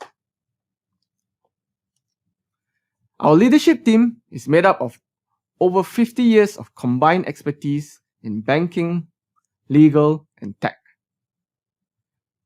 Jeffrey Chew is Fundaztic's founder and chairman, and he was previously the CEO and director of OCBC Bank Malaysia. And currently, he's the group CEO of Paramount Corporation Berhad. As for myself, before I joined Fundaztic over 4 years ago, I had experience in the banking, insurance, and IT service industry. Michael is a lawyer by trade and is a managing partner in one of the law firms in Malaysia. Now, Gary is a banker by trade and has a rich background in credit risk, especially and particularly in SME credit. He actually co-authored the first ever SME program lending model in Malaysia, which until today, banks are still using it. Now, as of June, Fundaztic has funded almost 2,000 notes and disbursed over 122 million ringgit. Now, since Fundaztic is a fully digital platform, anyone can be a member by just registering online without any physical documents required. It's very simple. Individuals can complete their registration within 10 minutes and businesses can complete within 1 to 2 days with these 5 simple steps. Now, being a digital platform, cybersecurity is a priority, and Fundaztic has many security features. And here are just a few of them. Apart from standard email authentication, all monies from investors and repayments from the SMEs are paid directly via FPX into a secured trustee account. And for Fundaztic, our trustee is Maybank Trustee Berhad. Our system also undergoes periodic penetration tests and have eKYC for our investors. Let me just explain a little bit more on how our eKYC works. Our members register via the Fundaztic mobile app and upload their NRIC. Our system will then perform the NRIC authentication and facial recognition to ensure our members are verified. Now, here are a couple of our Fundaztic highlights. Fundaztic was the first in the P2P industry to launch its very own capital guarantee program, namely Principal Protect, where the platform will guarantee investors' capital when simple investments criteria are met. Of course, terms and conditions apply. Fundaztic also launched the first ever secondary market in the industry, the first and only. And the secondary market basically allows investors to buy and sell investment notes among each other. And this allows higher liquidity and cash flow on the platform. Now, Fundaztic eases the process for businesses to apply and receive financing. On average, businesses on Fundaztic are able to receive funding as fast as 5 days. Other benefits are like low fees from 1%, flexible tenor between 6 to 36 months, no physical documents required, no collaterals needed, and finally, no hidden charges. Now, there's also plenty of benefits for investors. Fundaztic guarantees the first month's principal and interest repayment, and investors are potentially earning up to 23% effective interest rate with investments as low as 50 ringgit per note. Investors can receive principal and interest repayments on a monthly basis, which improves cash flow. We also do not require any upfront deposit. Withdrawals are easy via our automated withdrawal system. And we also have an auto investment feature where investors can just set up their own investment criteria on their Fundaztic account, and our system will automatically invest based on these criteria. Now, finally, just a special promo for everyone here. Use this promo code and you'll receive 50 ringgit for your investment in Fundaztic as an investor. Or if you're a business looking to apply for financing on Fundaztic, we will refund your application fee with this promo code. Now, that's the end of my presentation. If there are any questions, I'll be here to take any of your questions after this, or you can let me know during the next session where I will be participating as one of the panelists as well. On the other hand, you can also visit fundaztic.com and then drop us a question in our live chat box. Right, thank you. Take care, stay home, and stay safe.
Hi everyone. So I hope you enjoyed the presentation, and we also have Calvin here to answer some of your questions. So let's get to it. So we have a few questions for you. Yeah. All right. So the first question is: have you considered? And this is from Tan Ming, who's on WebEx. Have you considered offering financing options to online retailers? Yeah, so Fundaztic actually do provide financing for all type of businesses. We actually have a partnership with Lazada, where if you're an online seller that's actually selling your products on Lazada, we actually provide special rates and a special product that's exclusively for Lazada online sellers as well. All right. Maybe exclusive products. What kind of exclusive products? Well, I mean, because we are actually linked to Lazada's database, so we have alternative data to actually perform credit evaluation for these sellers. So from that we can actually sort of mitigate some risk. So Lazada sellers might get a better interest rate. Oh, that's really nice, especially because there was a gap. There's a gap in that knowledge before, so you're filling that gap up. Yeah, I mean, online businesses, before P2P, they've always been struggling to get funding from traditional banks because, if I'm a sole proprietor, a single business owner at home trying to sell my own products online, it's very hard for me to get a loan from the banks. So P2P is a solution for them. Okay, that's wonderful. Yeah. Okay, so thank you so much. And thank you so much, Tanmin, for your questions. I hope you've been able to answer it. We have a few more questions for you as well. So we have one question from Stephen. So, so I don't quite understand this question because finances is not my background, but hopefully you'll be able to answer it. So the question is from Stephen. Thank you so much, Stephen. How can we determine how to determine and protect the principal's payout? Just to explain, our principal protects basically our in-house capital guarantee mechanism to basically guarantee or protect our investors' principal when they invest. Okay. Right. So it's basically protecting the investor's investment in a portfolio basis. So some investment criteria needs to be met before being qualified. So you need to have at least 100 notes in your portfolio. Your investments need to be sort of equal among all the notes. In terms of the payout, as long as there is actually an icon in a Fundaztic members homepage where they can determine their principal break-even point or their basically a point where they actually loses money. Right, so it will go up and down depending if there's defaults or not. So as long as you see that icon, the amount it goes to negative, then the platform will actually pay out the amount to zero-rise it. So basically pay back your principal. So what you're telling me is on the application, there is a button for you to be able to see the trends of this particular product. There's a section that you can see your returns, what's your expected returns, what's your sort of like your break-even point. So what's your break-even point based on your principal protect. So if it goes below, then the platform will actually pay back into the Fundaztic account on the next month, basically. Wow. Okay, cool. All right, awesome. Thank you so much. And thank you also, Stephen. Hopefully that answered your question. We have a few more questions for you. So the next question is from Julie. Hi, Julie. Thank you so much for sending in your question. So the question is, based on the track record, which industry does Fundaztic finance the most? Well, Fundaztic, our main target segments are the underserved segments. So the businesses that currently are struggling to get access to financing from banks. Right? Before this, they've been getting funding from their own credit cards or friends and family, or even worse, going to shadow banking, right? So these are our target segments, and this is the type of business we want to help. So naturally, most of these businesses are in your retail and services market. Your mom and pop shop, your F&Bs outside, downstairs, your shop selling books or toys. So, your local grab car shops. Correct. So so basically to answer that question, in terms of industry, is mainly the services and retail market. Which is a large portion of our economy, of our general SME economy as well. It is. I mean, we deem them as sort of like the backbone of our economy, right? So at least now there's an alternative solution for them to get financing to help them grow their business. Wow, the backbone of the economy. Now that's very interesting. So is that, I mean, the passion behind Fundaztic, and this is not a question from you guys, by the way, this is a personal question, but I think this backbone of the community, right? Is that one of the reasons why you started and is passionate about this project? Yeah, I mean, in two things. Firstly is we know that because most of our leadership team are ex-bankers, and we know that there is a gap to financing in Malaysia, and especially the SMEs. I did mention that 98.5% of our businesses are SMEs, and majority of them are underserved. And so Fundaztic, our P2P financing, is definitely an alternative or a solution for these underserved SMEs to at least now get an opportunity to get some funding. Yeah. And then from the people as well, from the rakyat, right? So it's basically people helping people, the people, the public, it's basically helping SMEs grow, indirectly helping the economy grow as well. Correct. This way, you know that the rakyat's money is going to go to what you want. Sorry, no shade, no tea, no shade. All jokes. So we have a few more questions for you. So the next question is, yes. So this is also something that I asked you earlier. So I guess you could also share it with the crowd. The question is, what's the difference between P2P lending and P2P crowdfunding?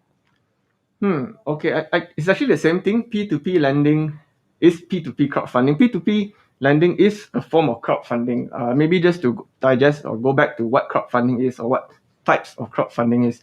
So you have your rewards-based crowdfunding, which is like your Kickstarter, where you crowdfund, and then in return you get the product from the company, right?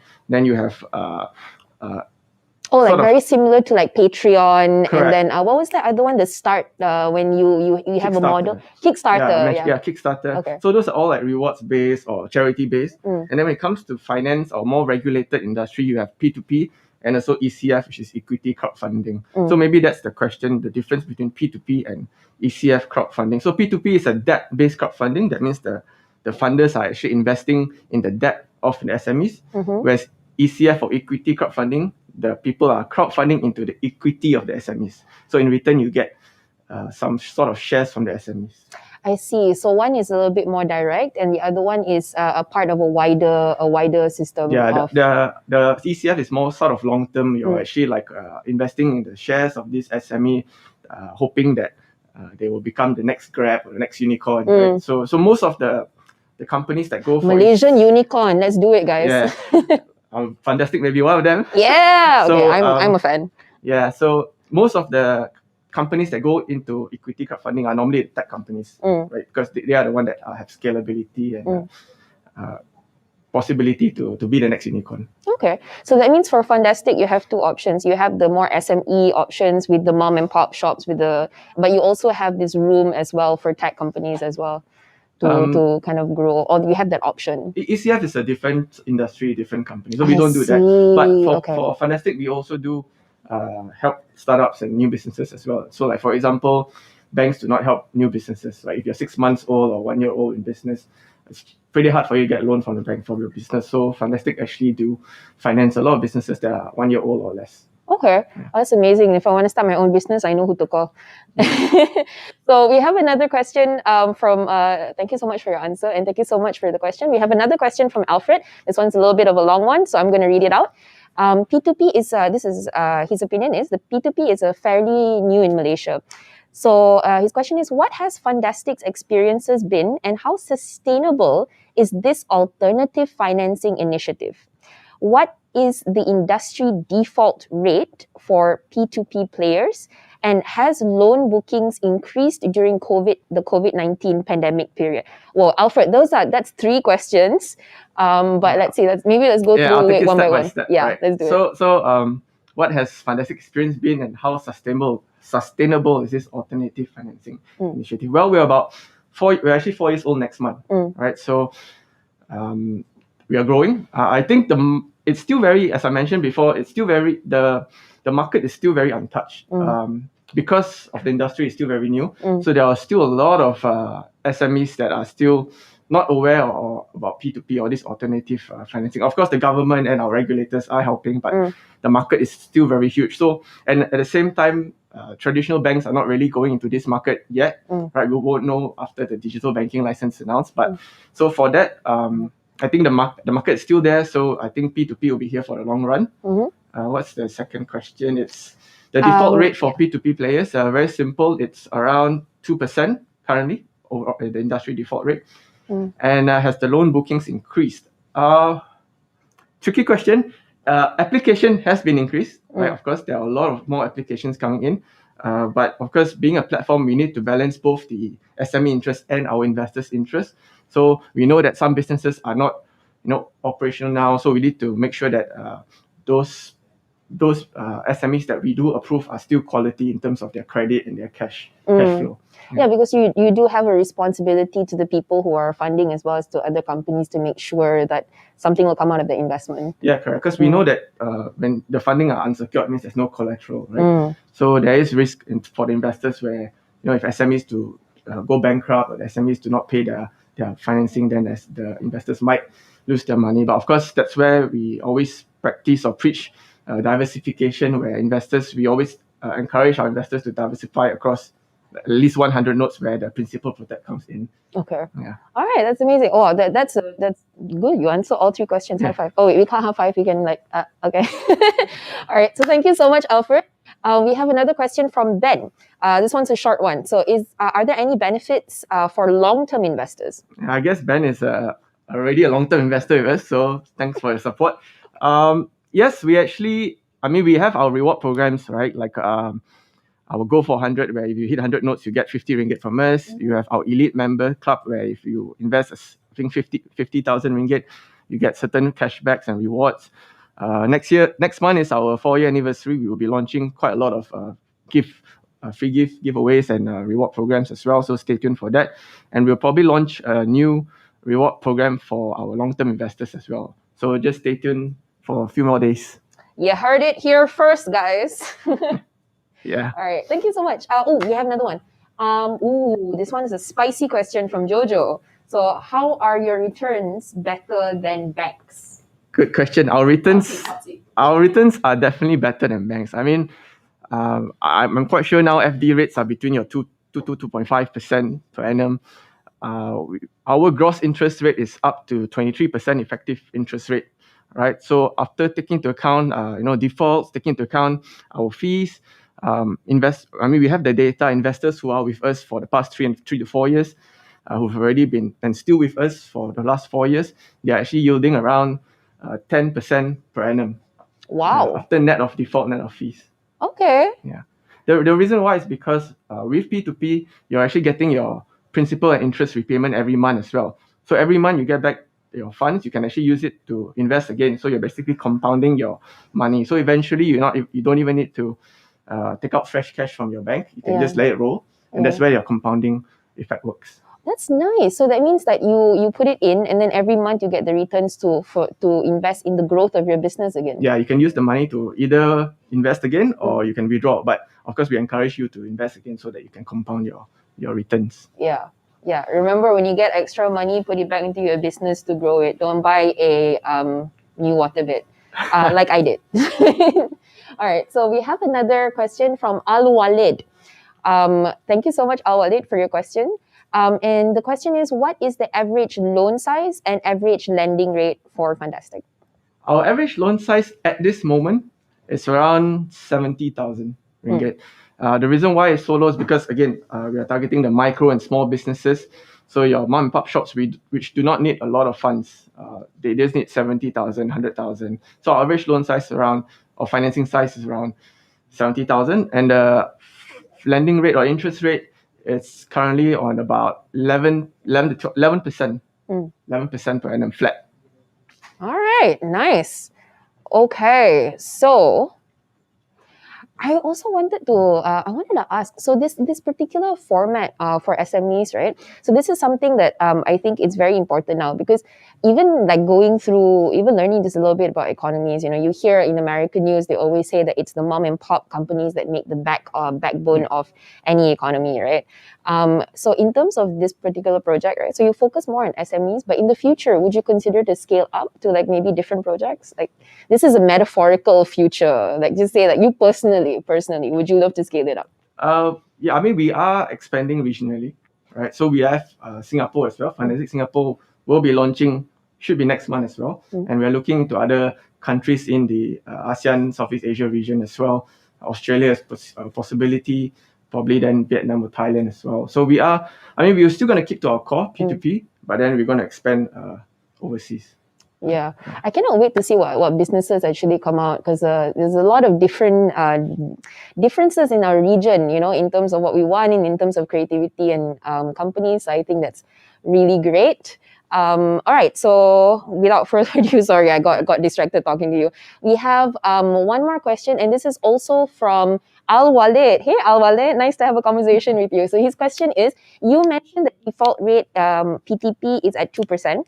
Is it per month or per annum? It's per annum. I mean, when any financial institution disclose their default rate, is normally per annum. So it's 2% per annum. All right, cool. So thank you so much. Thank you so much for being here and answering all the questions. I've also learned a lot about P2P financing. And thank you so much, all the members in the audiences, for sending us a question. And especially to Al Walid. We have he sent in like 2 conversations. Al Walid Lo. Yeah, Al Walid Lo. It's nice. Al Walid, I think, means father in Arabic. So the father. So thank you so much, Walid. We've been blessed with the presence of the father. Yeah. So we are going to move forward to the rest of our event soon. But I would just like to thank you so much for being here. Welcome. All right, it's a pleasure. Yeah. Any last words that you would like to say to everyone? Well, I mean, just visit fundastic.com. If any questions, you can just drop us a question in the live chat. All right, famous starting words. All right, so thank you so much, guys. See you soon, and I'll be back to lead you to the next part of the event. Bye.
Hey guys, I told you I'll be back.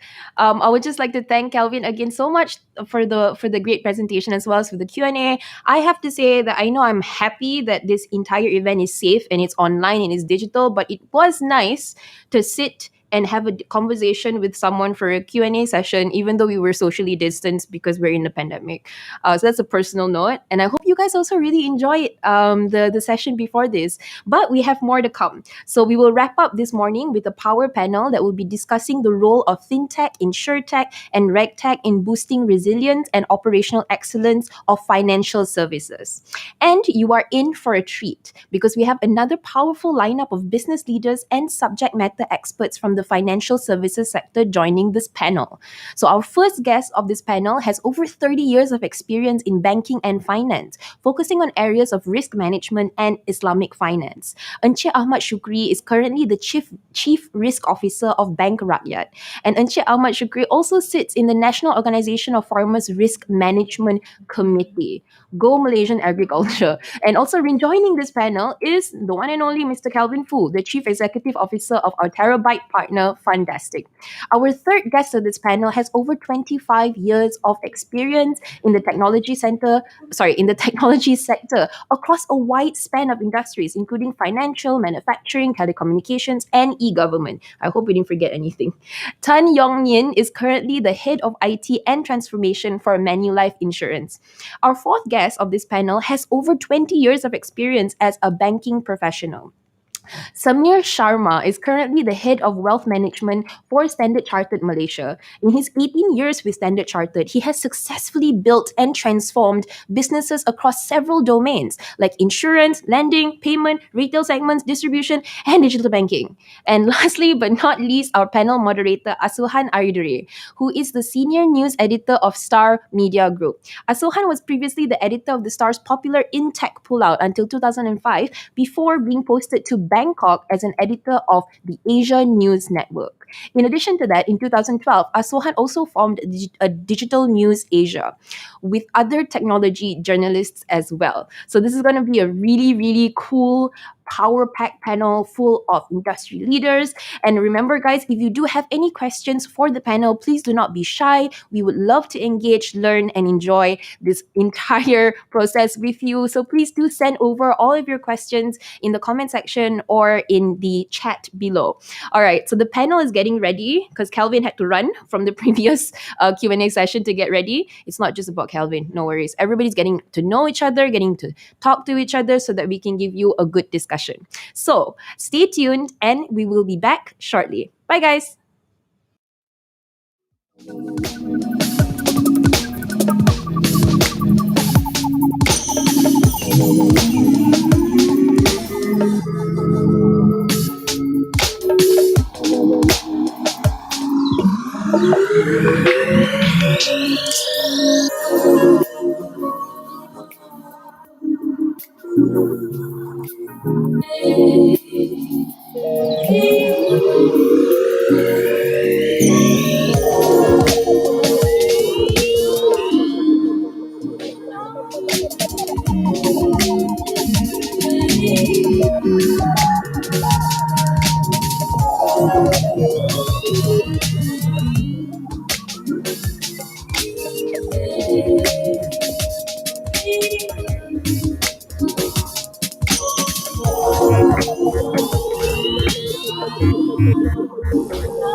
morning, ladies and gentlemen. Thank you for joining us this morning. I've heard that the previous sessions have been very exciting, and so we'll try and keep the momentum going with our session here.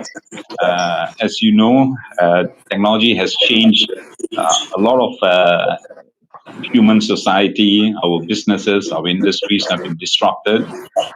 But they've also given us a lot of opportunities to better reach our markets, better reach our customers, and also improve our own internal operations. And today, this morning, we're going to be discussing how these technologies have transformed the three areas in particular. Of course, there's the financial services market, there's the insurance market, and of course, it's also affected how regulators and how regulation can either hinder or boost these technologies in the market. So I'm not going to go into a long spiel because we've got some very prominent guests this morning, and I don't want to steal their thunder. So we'll go straight into it. We'll start first with some issues that all of us are facing, including in the media, by the way. So I'd like to start asking the questions immediately. I'll invite each panelist first talk about the industry and the challenges they're facing. Also, what has technology done to disrupt their market and how they're facing these challenges? Let's start with you, Shukri. Thank you, Sohan. First and foremost, thank you, Starbrick Media, for inviting me for this conference. I'm from Bank Rakyat, Chief Risk Officer of Bank Rakyat. We are Islamic Cooperative Bank. Actually, we are the second largest Islamic bank in Malaysia after Maybank. So we are into the retail space with some exposures on SME and business banking. So the key challenges, I mean, in banking at this moment is for us to be capturing the customer, the new millennials and whatnot. And one of the things is we need to be innovative in getting the products and also to capture the markets. But obviously, as a bank, we are fully guided by our regulators, the central banks, and also we also have our other stakeholders. And also one of the key things is protecting our depositors in when we doing the business. So there's a thing that we need to be careful. And but in terms of the whenever what we want to do, we must take into consideration the protection of their interests also.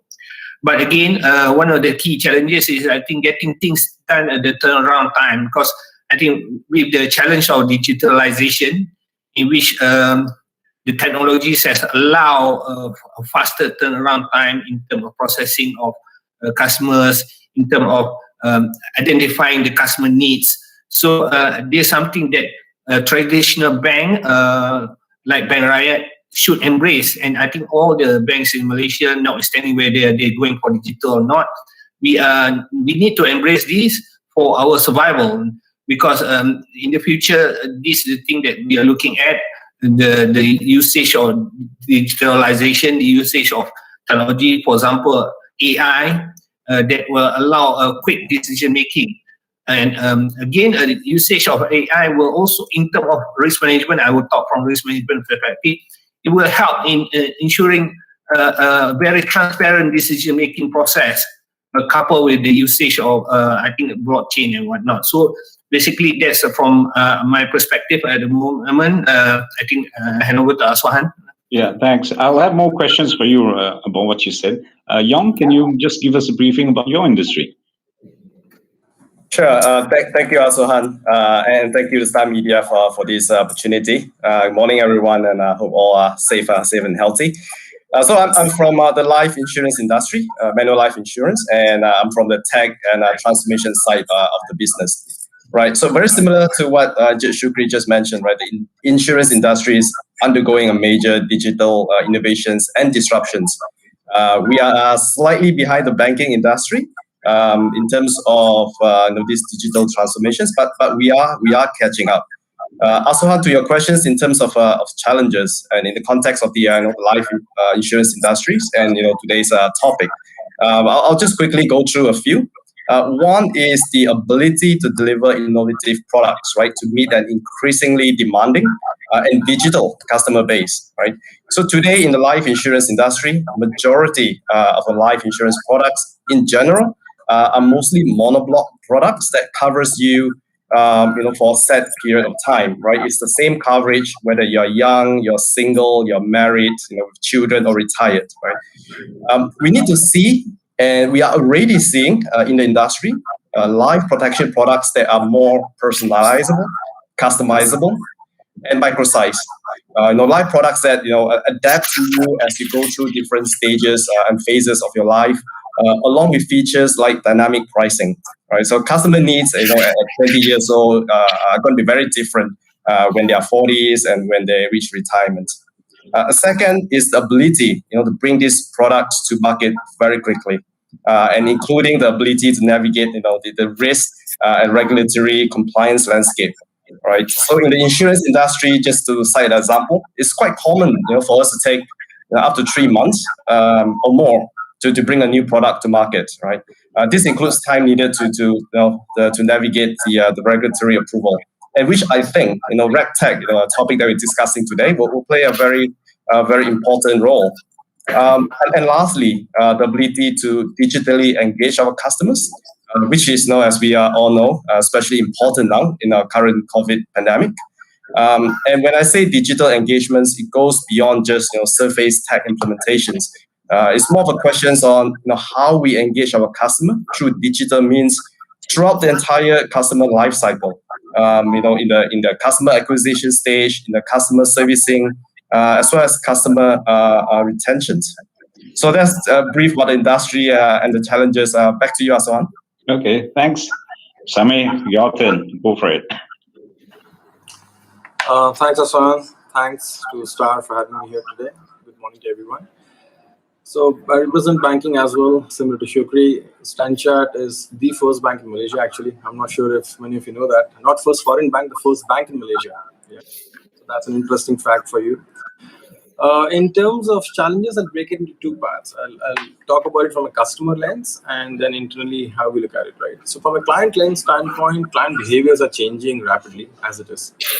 With COVID, it has only got accelerated further with limited mobility, people not being able to visit branches, not being able to meet their RMs face to face. That is creating its own set of challenges and opportunities in terms of how do you engage clients, how do you make the processes which were very traditional and paper-based, more digital and more friction-free. That's one big area of work that everybody needs to look at. Another example here would be around fundamentally payments, right? Everything practically is moving digital in today's world. Wallets have become very, very common, and more people are using wallets. And Malaysia has one of the highest wallet penetrations in the country, actually. And coupled with the fact that Malaysia's internet penetration is about 83%, which is among the highest in the ASEAN footprint. That also propagates or basically pushes us all towards understanding the fact that even if COVID would have not happened, it would have delayed the acceleration, but the client behavior to consume everything digitally in a more seamless fashion is something that is here to stay, and this is more real than it used to be ever. That's one. I guess internally, it's about, I wouldn't classify it as a technological challenge per se, but it's more about how do you adapt or keep pace with the rapid innovation.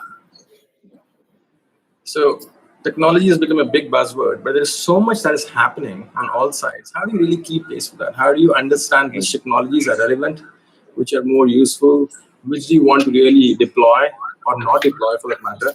So it's more about, there's plenty of choice, ample of choice, and how do you really pick and choose the right optimal solutions and then implement them? Because everything has a ripple and downstream impact too, right? Right, yeah. Cyber risk is an area where things are changing rapidly. Initially, it was about protecting our clients from phishing and malware attacks, but now even the cyber risks are becoming more tech savvy, right? They are also using AI and machine learning when they attack the banking systems. So how do you really then innovate further and stay ahead of the curve to manage those aspects of the business? So broadly, from a client lens, it's more about how do you adapt to the clients' demands and needs, which are becoming more digital in nature, and two, from a technology standpoint, more about how do you keep pace with the rapid innovation that's happening around us in the industry. Thanks. I mean, since you brought up the topic, there's so many different kinds of technologies out there. When it came to your bank itself, how did you approach? I mean, you have to adopt technologies. How did you identify the technologies, and how did Stanchart approach to be able to evaluate it? And yours is a live environment. It's not like you can stop operations and check it out. You're still operating as you're testing out new technologies. So what was the processes that you had to put in place to be able to change on the go?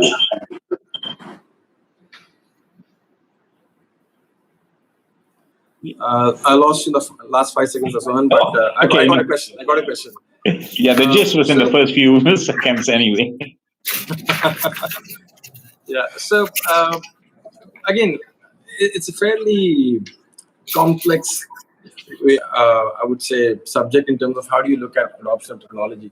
So picking themes like, oh, we need to get into robotics, we need to get into automation, we need to get into machine learning, AI, that's the easy part, right? I think the challenging part is, what do you do with it now? Do you want to do everything on your own? Do you want to leverage on partners? Which is the best platform to implement?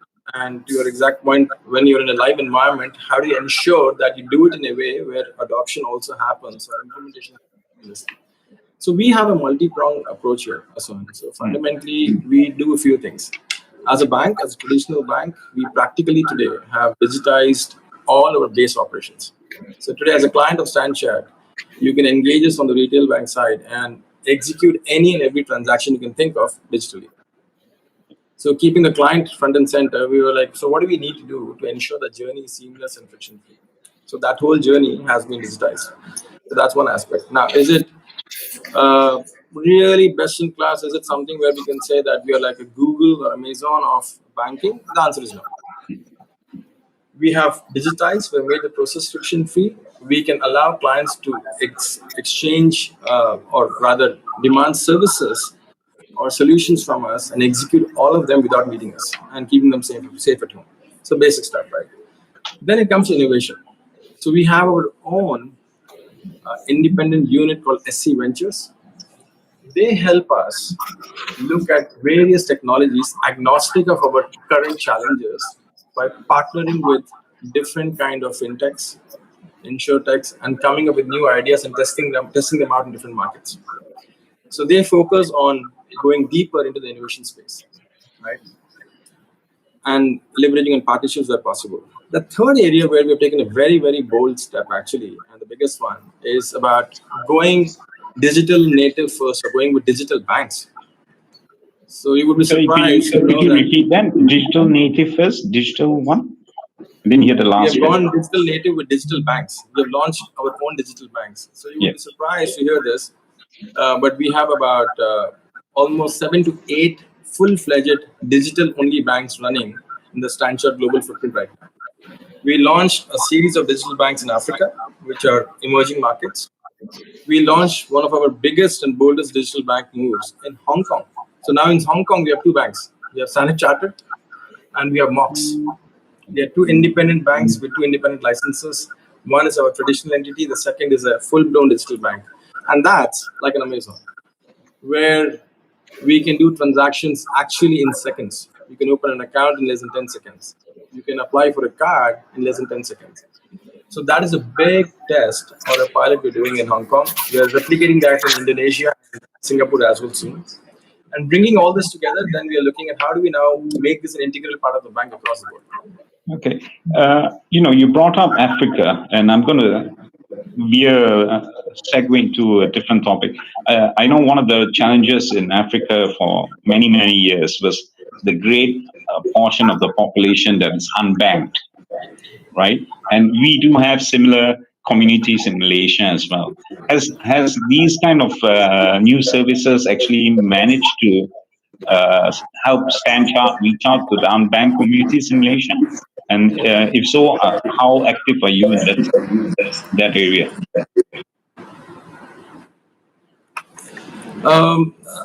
I'll add to that, Swan, and give you a slightly more nuanced answer as well. We did a survey about a year ago, and as you can imagine, with COVID and the reducing interest rate environment in Malaysia, it's become even more challenging for Malaysians to save up and accumulate wealth, right?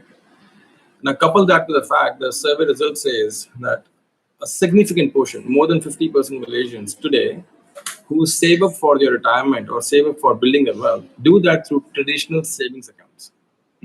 So it's a double whammy. So one, you go to the most basic kind of savings instrument, and the interest rates have dropped to all-time low. So that is how challenging the current environment has become. Now, to your pointed question, how are we leveraging a technology and how are we doing that? So we have launched a couple of digital initiatives, one on the advisory leg, and this is specific to wealth, and two on the execution leg. So we went ahead and launched something called Smart Goals, which is basically a goal-based platform. So as a client, you don't have to worry about advice in terms of trying to understand where to invest, what to do. You can invest and start your journey with as little as 200 ringgit. So it's accessible to everybody. And the goal or the portfolio design is exactly using the same algorithm or logics that we offer to our high net worth clients today. So there's no differentiation. If you want an advisor to meet you face to face, well, you have to be a high net worth client because there's a cost to serve. But now we're bringing the same service, leveraging on technology to anybody and everybody who can just go to the SC mobile app and choose a goal and invest. So that's one thing we've done. Now we have built on that through this year, wherein we have started offering advisory virtually as well. So every Saturday at 11 a.m., we have a virtual advisory session that runs for all our clients, with no discrimination or selection to say this is only for high net worth, nobody else can come. It's open to anybody and everybody. Every client can dial in, they can listen, they can ask questions, they can take feedback. And I'm really happy to share that almost 50% clients who come in there are not wealth clients, and which is what we see in the general behavior of people. They have been investing on savings instruments. So these are two areas, or these are two ways we have started leveraging technology to reach out to more and more people on the mass and mass affluent space. Oh, thanks. Yong, you brought up millennials and Generation Z, or Z as the Americans would call it. And, personally, a few months ago, I had to renew some of my insurance policies. My kids are grown up, but still dependents. And, so we had to go through. And as usual, it's always a problem trying to understand the nuances of insurance policies. And I'm used to it because I've done it before. Signed up for policies when I started. But for a lot of young people, it will be their first time wading into this new world, they would call it adulting. Do you think you can tell us about how technology and, your adoption of technology has helped to young people navigate around this? Because it's a very complicated world, insurance. Yeah. Sure. Thanks, Aswan, for that questions.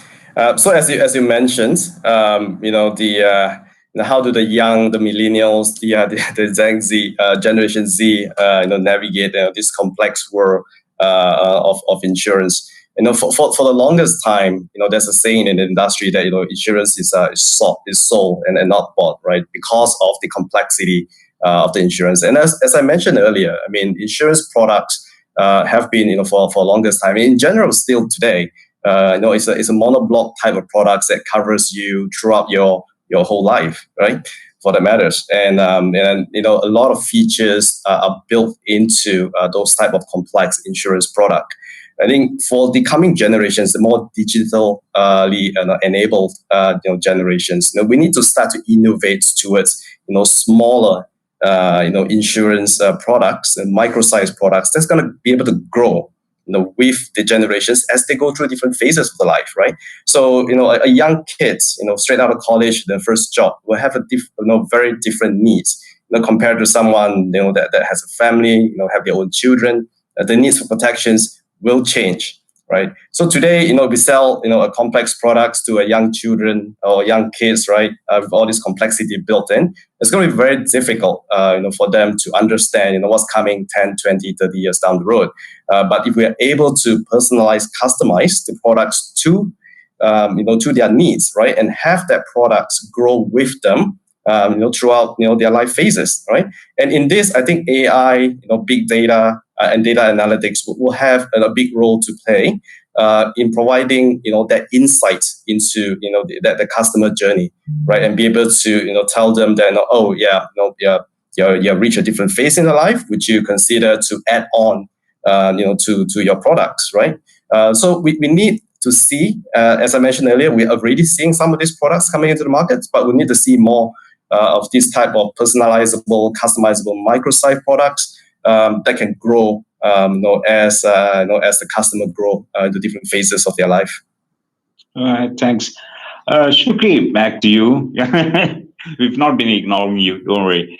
So, we've already spoken to Stanchart, and for you over at Bank Rakyat, your area is risk management. Can you describe to us what any particular challenge? Because Samay has covered some parts of the overall banking environment, but in risk management itself, how is technology affected or influenced, or how you all approach risk management in the bank? And what kind of technologies do you think you can talk to us about? What kind of technologies are you leveraging to solve these challenges? Oh, sorry, your mic is off, Shukri. Sorry. Yeah, there you go. Thank you. As you can see, risk management is part of the business also in that sense. So we are enabler to make sure the bank are taking the prudent risk taking in all their activities. So in that sense, when we looking at making, for example, assessment to the customers and whatnot, we need to be using the technologies to make it more smooth, to eliminate any potential of mistake and whatnot, and also to one good thing, especially on retail, is the turnaround time. So if the current normal process of assessment and control will hamper the turnaround time, then it's something that we will be lag behind of other players. As Samir mentioned, how Stanchart already having their digital banking and whatnot. So that's a thing that we are looking from our perspective in managing risk, but without hampering the process flow, the turnaround time of the businesses. So one of the tools, like I mentioned earlier, is using the AI for decision making in that sense. So that we can actually manage our risk, at the same time allow the quality products and the quality customer onboarding to coming to us. But of course, it's a challenge, because when you talk about having AI, or now have to relate to big data or this thing, because we need this kind of data and whatnot to actually come up with the AI mechanism, for example, maybe up to the stage of cognitive level or whatnot. But it is a challenge to do this. Of course, certain organizations are a little bit more mature compared to us and whatnot. But when we talk about risk management, it's a thing that we need to have it. It's something we have to embrace. You cannot go to the old ways of waiting to do a lot of assessment one day to do numbering. Even the scorecard that we use now also might not be more feasible in the future, because how fast the data change, So because when we do, for example, the process of using a scorecard scoring is using historical data. The mechanism is using historical data. You don't use future data or whatnot. So I think in the digitalization world, in the fintech world, the dynamic of the data is very important, because people behavior, customer behavior can change. So we cannot be using the old approach of using historical data in totality.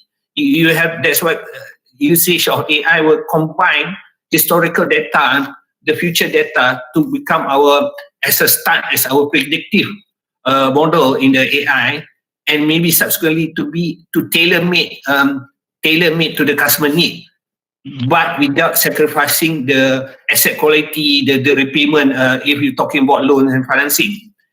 But again, looking at this, maybe you have that question about regulation, but there is a process also from regulation to that we have to face. But maybe I'll leave it for your next question on the regulation. No, in fact, you can answer right now. You can maybe from when we go to this fintechs or whatnot, because I think the normal fintech, they are only still don't have the main control like Penegara have on normal banks or whatnot.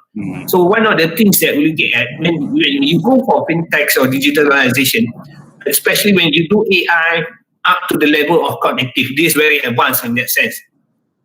But in that process, when we, for example, cognitive, where you tell the customer, this is what's suitable for you. You get this product, this thing, we tailor-made already. But in that process, in the regulation, there is a product approval process that we need to go to the central bank. So do we go for the current process where you have to take time, submit, and the thing is, and in the fintech world, it will not be, it will not hold, it cannot be that way.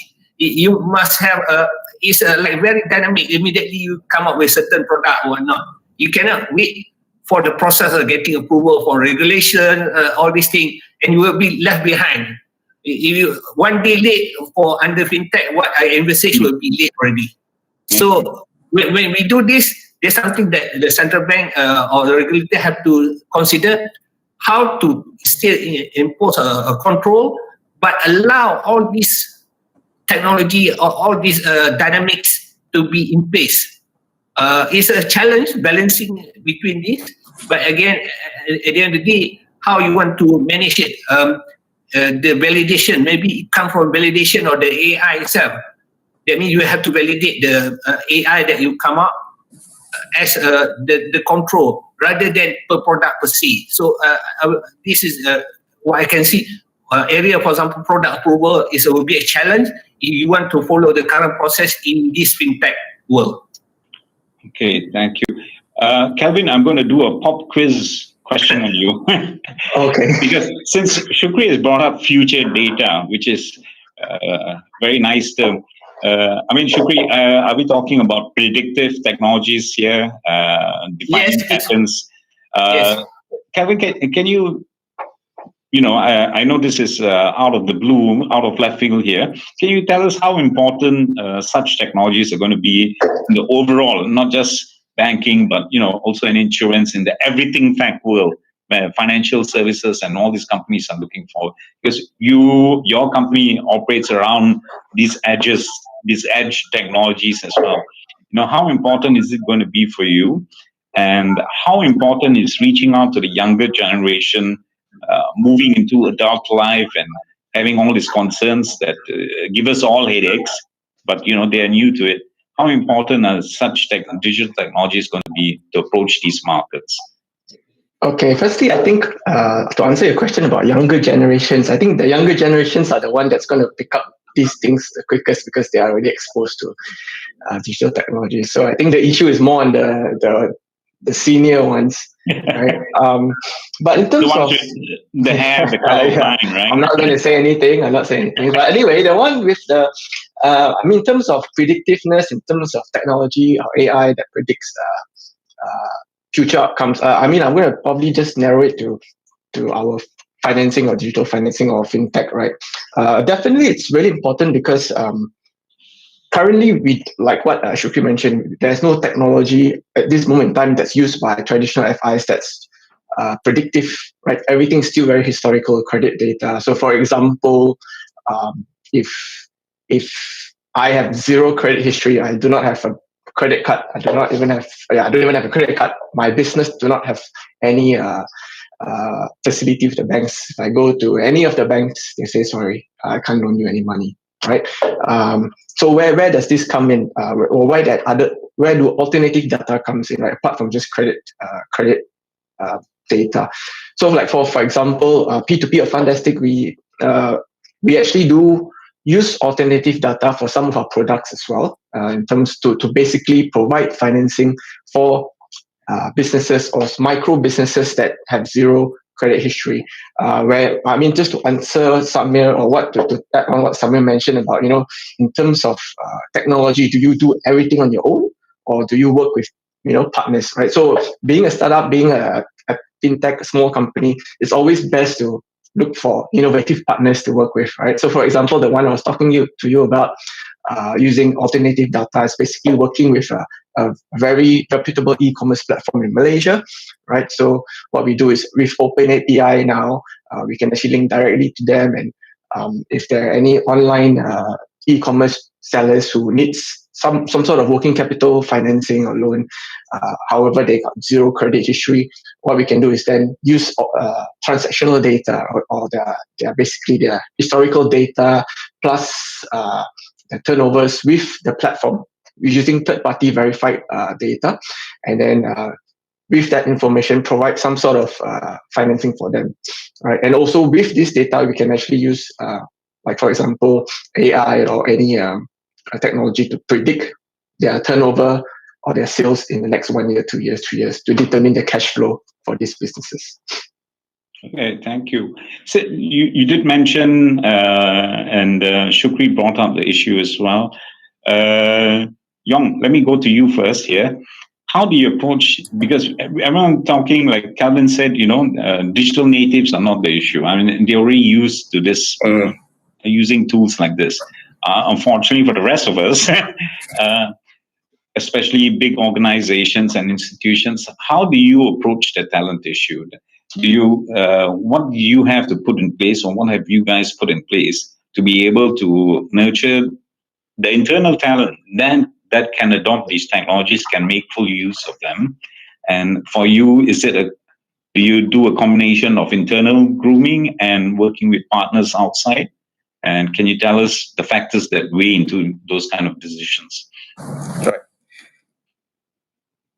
Okay, thank you, Hassan, for the question. So I guess you're referencing to our internal talent here, right? So yeah, so we take two approach here in terms of grooming talents as well as generating ideas and innovations. Internally, we look at and identify technologies that will help us in our digital journey. The technologies itself, like what Samir mentioned earlier, is just an enabler, right? So we have to look at the outcome, and then we look at technologies, and then we create a safe environment within the company, for our talents to be able to look at where we want to go and look at what technology is available and be able to experiment. And innovate, within the company, and it has to be a safe environment, so that if it doesn't work out, Samir mentioned that there are a lot of technologies out there. If it doesn't work out, we are able to fail fast, recover, and pivot very quickly. Because as technologies emerges, it will be very hard or very difficult to pinpoint which would be the technologies going forward. And we have our I will cite examples. We had our own failing as well. But I think it's important for us to take those failings as a stepping stones to the next level and groom our talents to be able to adopt and learn and grow them. Second, just I'll talk about internal. Externally, we have this program called Boost that we partner, fund, and support. The startups, the fintech startups. So through these programs, we're able not just to fund them, as I mentioned, right, but partner them and bring those innovations to market. At Manulife, we understand that great ideas, great innovation doesn't just happen within Manulife, right? I mean, there are a lot of very great ideas out there, and we want to be able to nurture and bring those ideas to market. So we partner and fund them. The Boost program that I mentioned, that's ongoing as I speak. Oh, thanks, Samir. Let's go back to you.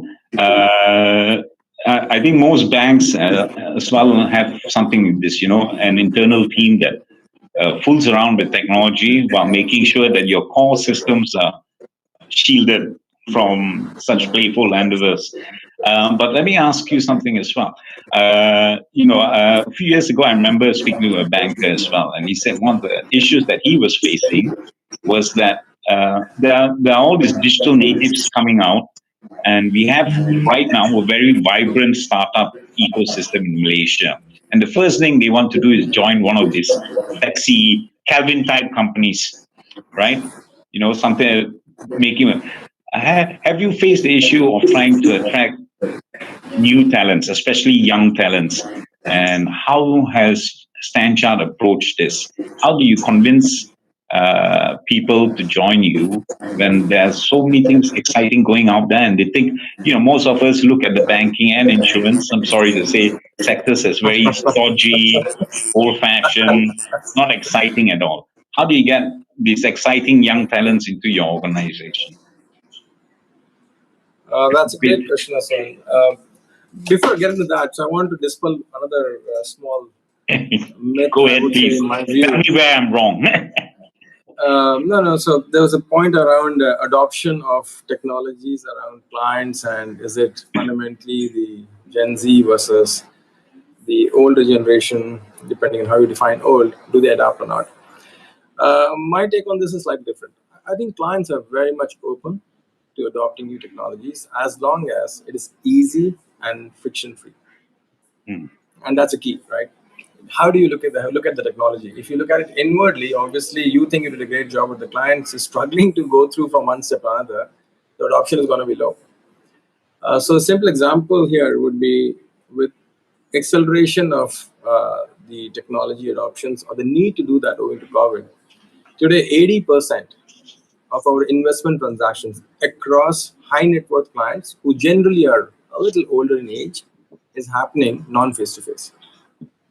So client adoption, in my view, is not a real challenge. The challenge is, are we doing or putting the right kind of processes which are more seamless, more easy for adoption?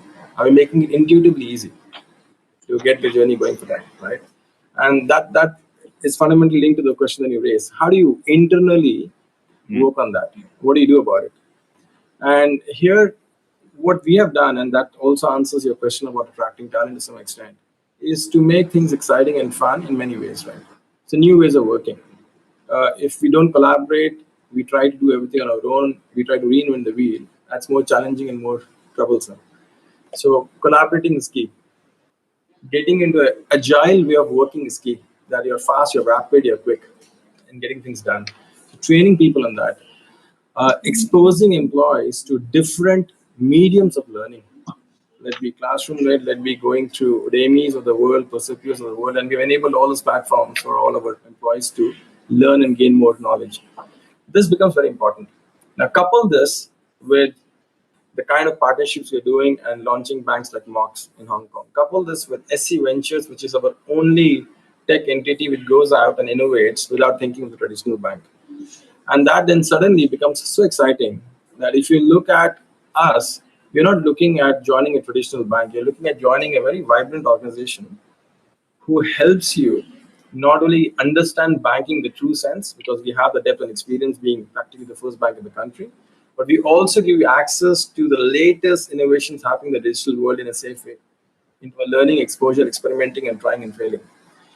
Along with that, we also run certain programs for new hires. So we hire people at different scales and different levels. So we run different kind of programs for fresh graduates, people with less than, say, 3 years of experience, but not from the industry necessarily, to come on board. And we take them through a program which is very structured over a period of 6 to 12 months, post which then they deploy in different areas of the bank. So I would argue it's a pretty fun and innovative place to be. Yeah, banking is not boring, not yet. Okay, thanks, gentlemen. We've actually got quite a number of audience questions as well, and they're asking better questions than I ever could. So if you don't mind, let's go to our audience and I'll start asking some questions here, right? This is for Shukri and Sami. You both might want to have a stab at this. Will the adoption of digital technology help you guys in reducing the incidence of fraud cases? This is a question by Mohammad Azan. How do you, because especially in the last few years, the number of fraud cases have come up, and scams and loan scam issues and all that. Can you just give us a brief on how these new technologies can help you reduce. And I would like to start with you, Shukri, because you're in risk. So we'll start with you. Okay. This is something that I've been looking at, studying on personal basis also. Actually, one of the tools, technology is blockchain. Okay. Because blockchain is a sort of a ledger or the thing. And the usage of blockchain will alleviate the decision-making process, in terms of provide transparency. And at the same time, we will be able to reduce fraud, money laundering, and also address the integrity issues. Because maybe I'm not a techie, but basically blockchain, each step of the transaction, there is authentication process, to validate the source and the thing. So the usage of blockchain, you can trace back the source of funding and whatnot and the process of this thing.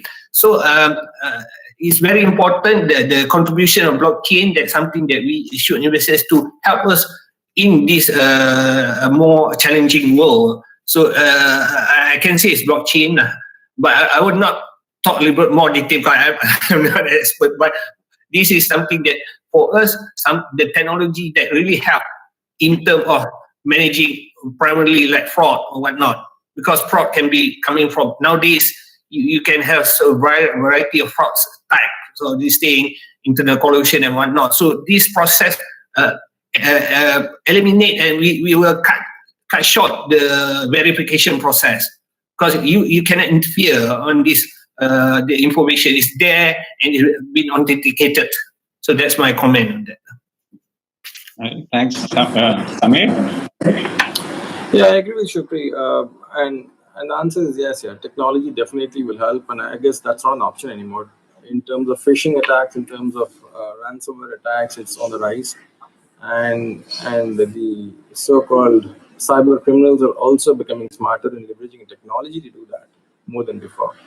So using the right kind of technology platforms to safeguard the systems is critical, and that is an area where we are investing heavily. The second area, though, we're also investing in is increasing the level of awareness by educating both the clients as well as the employees of the bank itself. Because a lot of these attacks, they fundamentally are on the fringes. They don't really go to the core system directly. They are able to penetrate because they're able to take benefits in terms of identity theft and stuff like that by getting access through either some employees or through some customers, right?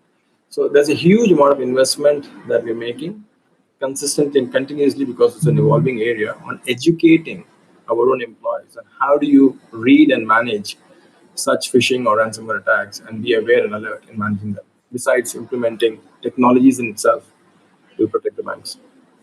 All right, thanks. This question goes out to Yong. It's by Karina Noor. Can you just give us a brief rundown of, have there been any new products or services to address the impact of COVID-19 on people, patients, and their families? And what do you see your challenges moving forward? Because this pandemic is going to be with us for some time. For insurance. Yeah, sure. I think COVID-19, this pandemic, sort of caught the industry unprepared. If everyone remembers when this pandemic started, the world and the insurance industry, is trying to make sense of what to make of it.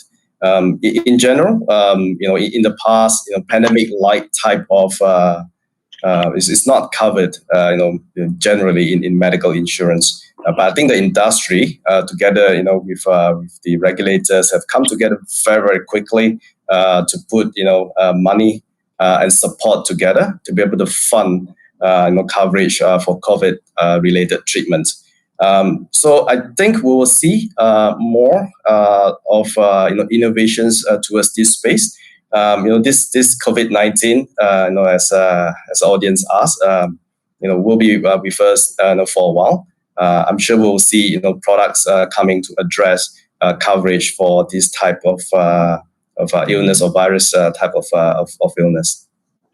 Okay, but has there been already new products or new add-ons to existing policies?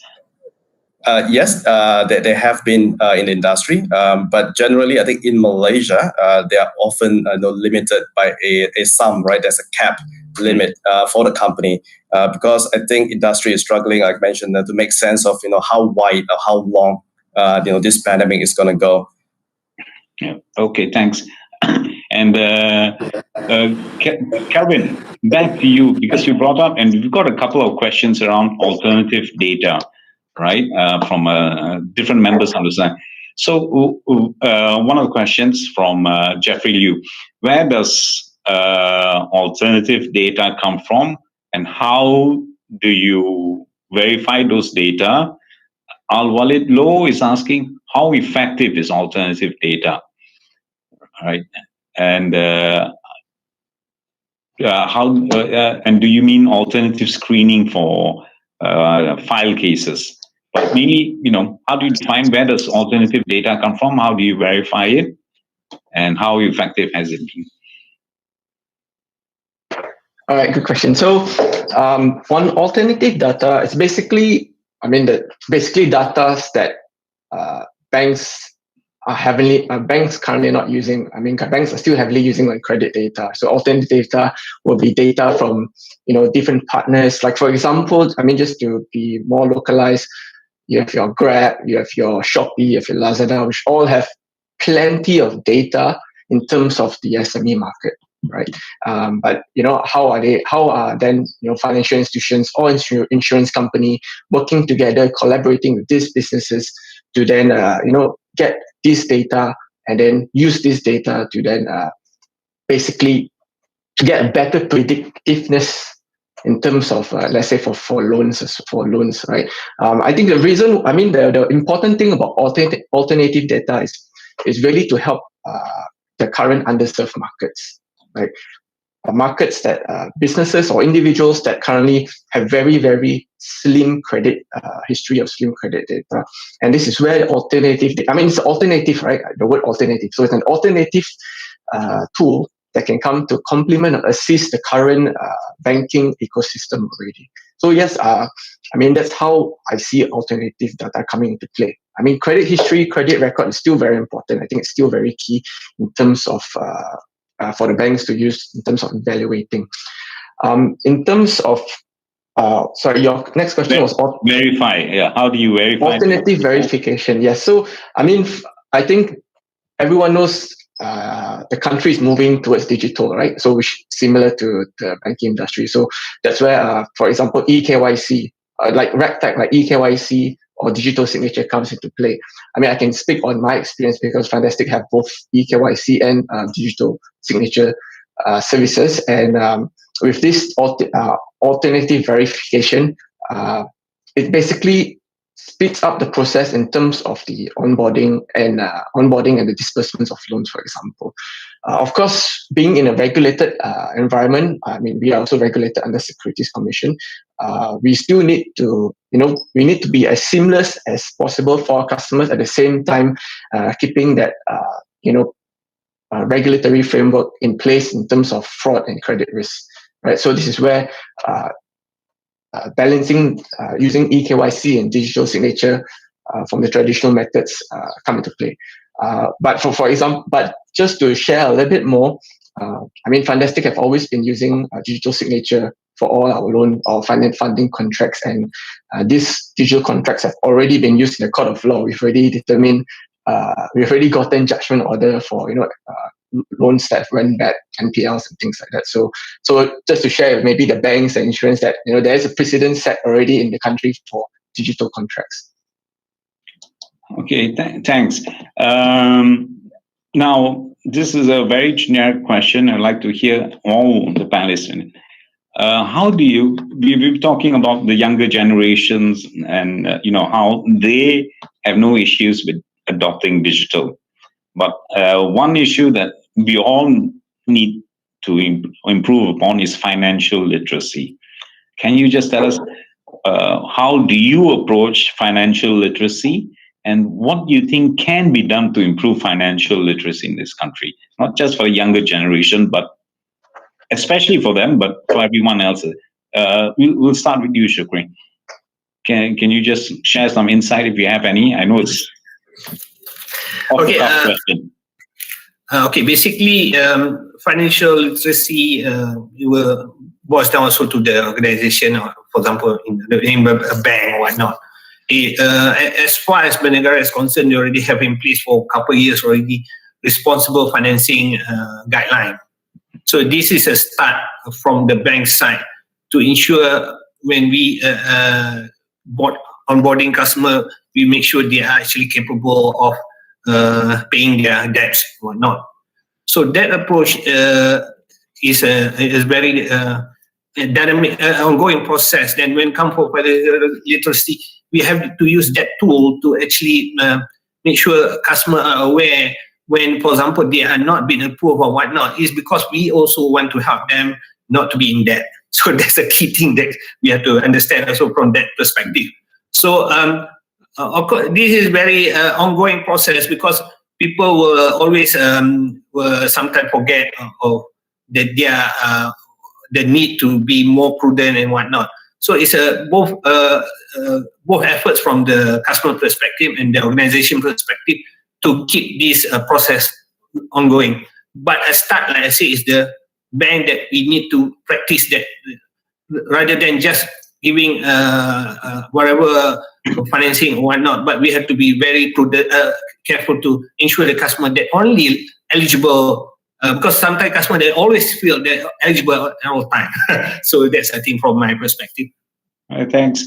Samir, Shukri, being from the rest background, of course, spoke about prudency and, being prudent and making sure the customers understand what they're getting into, right? Can you, if you want to add to that, you can as well. But I would also like to approach the Stanchart being a commercial bank and all that. Financial literacy can also include how do you best make use of what wealth you have, right? Can you talk about that and how digital technology can help and what Stanchart itself is doing wrong, you think? Sure, as well. So specific to, and the question was more about the slightly older generation, and you're right, it's more linked to actually it's also the younger generation who are very digital savvy, but perhaps not financial literate. Yeah. So how do you really save and how do you accumulate your wealth, either for your retirement needs or for child's education and otherwise? As I was mentioning earlier, one of the biggest challenges now we face is the extremely low interest rate environment, which is going to stay for some time longer. And that impacts your ability to save significantly as it is. Now, couple that with the fact, again, I was mentioning the research we did earlier, that almost 50% plus Malaysians, when they save today, they put their money in traditional savings accounts. They're not really investing. There's a big difference between saving and investing, right? So effectively, their wealth is only degrading because of inflation. Net of it, it's not growing. And that's a big challenge. I'll add another component to it, which is slightly different, but equally important in the context of Malaysia, which is this. And COVID has only made things worse, again, from a mortality standpoint. Most Malaysians today do not even look at will writing as a necessary requirement in terms of how do they plan for the transition of their wealth. Insurance part of it, again, in terms of replacement of income. These things are very, very basic. And the pain that you would face if you don't plan for it well is unimaginable, right? Either by not saving up enough, and there is again enough stats, enough research, even done by government agencies quoting that most people who retire, salaried people who have EPFs, it would not last them beyond 5 years of retirement, which is a very scary number. And that I think now would get more accelerated because a lot of people have withdrawn their EPF savings over the last year or so. So taking all these facts together, it's a pretty precarious situation, actually. Now, as a bank, high net worth clients obviously are managed better because they have access to advisors, they can talk, they can plan. And the challenge is not really about advice only, it's about excessive advice. There's so much information, right? How do you sieve through the information and help them do it in a more simple and simplistic manner?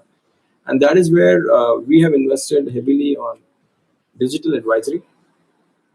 So this is accessible to anybody and everybody. So we can send you weekly advisory write-ups, which are very simple and layman, which answer client questions the way we are talking right now. So basically, they're framed as client questions. every week, and everybody and anybody can read them. And that's accessible to everybody.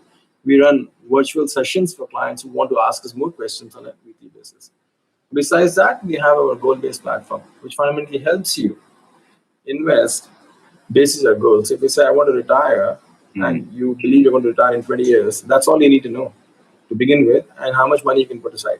We'll help you with the rest. We'll help you with an allocation basis your risk profile, basis the tenor, basis the money you can put aside in terms of what kind of investment should go into what kind of underlying instrument. You don't have to worry and think about that, right? So we'll do that for you. And that today was access only for high net worth, which now we have brought down to anybody and everybody. And it starts at as little as 200 ringgit. So nobody can come and say, hey, I don't have money to save. All you need to do is start putting aside 200 ringgit every month to build up your corpus in a structural fashion and a disciplined fashion. So these are the areas where we're focusing in a big way. I would actually love to explore financial literacy more. Yong, did you want to say something? No. Yeah, sure. So perhaps I'll touch on the different aspect of financial literacy. So we have heard from Shukri and Samir in terms of digital and outreach. I guess one area that we need to look at is financial literacy from young, right? I think the industry need to come together, with the regulators, to start to instill financial literacy in schools, right? Even at the school stage, this is where you learn. And it's very important because today I'm talking about from an insurance perspective in wealth protections, right? Less than half of Malaysians have adequate coverage, right? And that's critical, right? So how do we improve that? And I believe educations from young would be a good start. In addition to what Shukri and Samir mentioned earlier, that's probably one aspect that we should not forget is our young children in school. Okay, thanks. Yeah, that's what we should be looking at.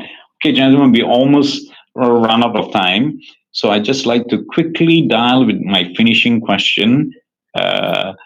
We'll start with you, Kelvin, but everyone else, I might ask for wrap up as well. What can the government or policymakers do to help bring us along this digital transformation, or to see your industry's transition into the new area? What kind of policies do we need to have put in place? All right. I'm going to speak just to touch on your previous question as well in terms of financial literacy and education. I think the government and regulators definitely needs to play a strong part in terms of growing the financial literacy of the country. I think that's. I don't think the private sector can do by itself. I mean, we all have our own educational programs and things like that, but I think the government still has a strong position to play.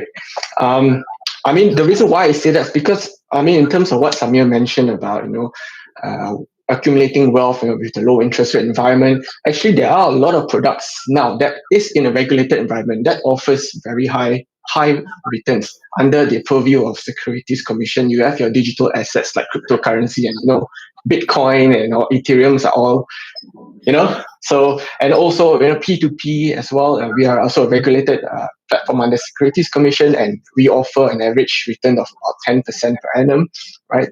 So it's actually much higher than what bank savings are giving. It's just that in terms of the regulators and the government, is how do they actually educate and promote these new alternative or new investment vehicles for the public to accumulate their wealth, right? So that's where I think the government can come in to assist.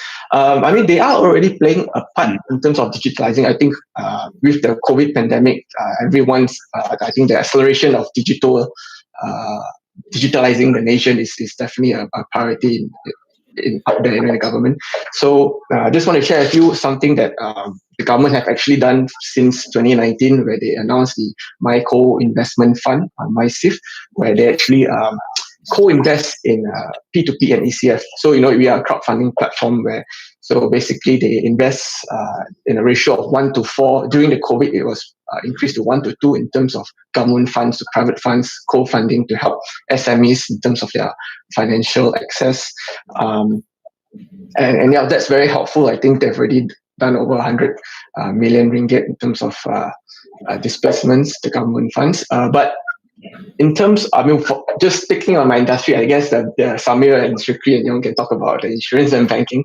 So, in terms of the P2P industry or the fintech industry, definitely I think the government can look into tax incentives for the public to be more involved in the fintech industry, in investing in maybe, like, for example, P2P, you are actually sort of helping the underserved SMEs grow, right? So you are actually, sort of investing the debt of SMEs. So how can the government then provide some tax incentives for investors to help these businesses as well, right? But yeah, overall, I think education, awareness is still financial literacy is still key, and I feel that the government has a big part to play. Okay, thanks. Shukri, would you like to add to that? In a general, sorry, Shawan. My word is speed. Talking about speed from the players and speed in the regulators. Because in this kind of digital situation, the old way of making decision and whatnot from both angles, it does not hold water anymore. We need to look into this. Not saying that I'm not looking or not looking at it, but it's something that everybody need to be doing on the same thing. All right. Thank you. Yong, would you like to add? Sure. So speed definitely should be. But in addition to that, I think the government regulators needs to keep an open mind on innovations, and not just keeping an open mind, but push the industry to innovate further. Ban the government initiatives like the financial regulatory sandbox. I think that's a great steps, but I don't think we're using it enough, right? As Kevin mentions, the government, the regulators, need to push, incentivize, and get the industry more involved in innovations, as well as support for more innovative products. Like micro insurance that I mentioned earlier. I know Shukri also mentioned the challenges of getting product approval, right? So be more open and supportive in that area would definitely be great for the industry. Okay, thank you, Sami. You get to wrap up everything. Say goodbye. Well, I agree and echo every sentiment, every message that has been given. Yeah, so it's all about how do we accelerate what we're doing and increase the speed, as Shukri mentioned. So there's a lot of work that's being done by the regulators in putting the blueprints in the right way, looking at digital banks, sandbox, and stuff like that. This is fantastic. I guess I'll just add another word to collaboration. How do you work more closely, not only with the traditional players, but also with the fintechs or the tech companies on leveraging different initiatives like data? Right? That's a very overused word, but today, to Calvin's earlier point, we leverage on data in bits and pieces because of the limitations on what we can or can't do. So how did today a bank take an insurance company's data as a partner and work together to build better models, which are not looking at only credit risk, but also taking into account lifestyle risk in terms of providing better insurance covers and so on and so forth. So collaboration and speed together, and education definitely is high on the agenda for everybody, which includes industry players as well as clients. Putting that together, that will be fantastic. Okay, thank you. Thank you, gentlemen, for joining us. Thank you. We're going to say goodbye now. Thank you to the audience for asking some very, very good questions. And I apologize to our audience that I couldn't get to all your questions in time. And so until we see each other the next time, hopefully the pandemic would have been lifted and we'll be exploring even more exciting opportunities. Thank you. Thank you, everyone. Thank you. Thank you. Stay safe.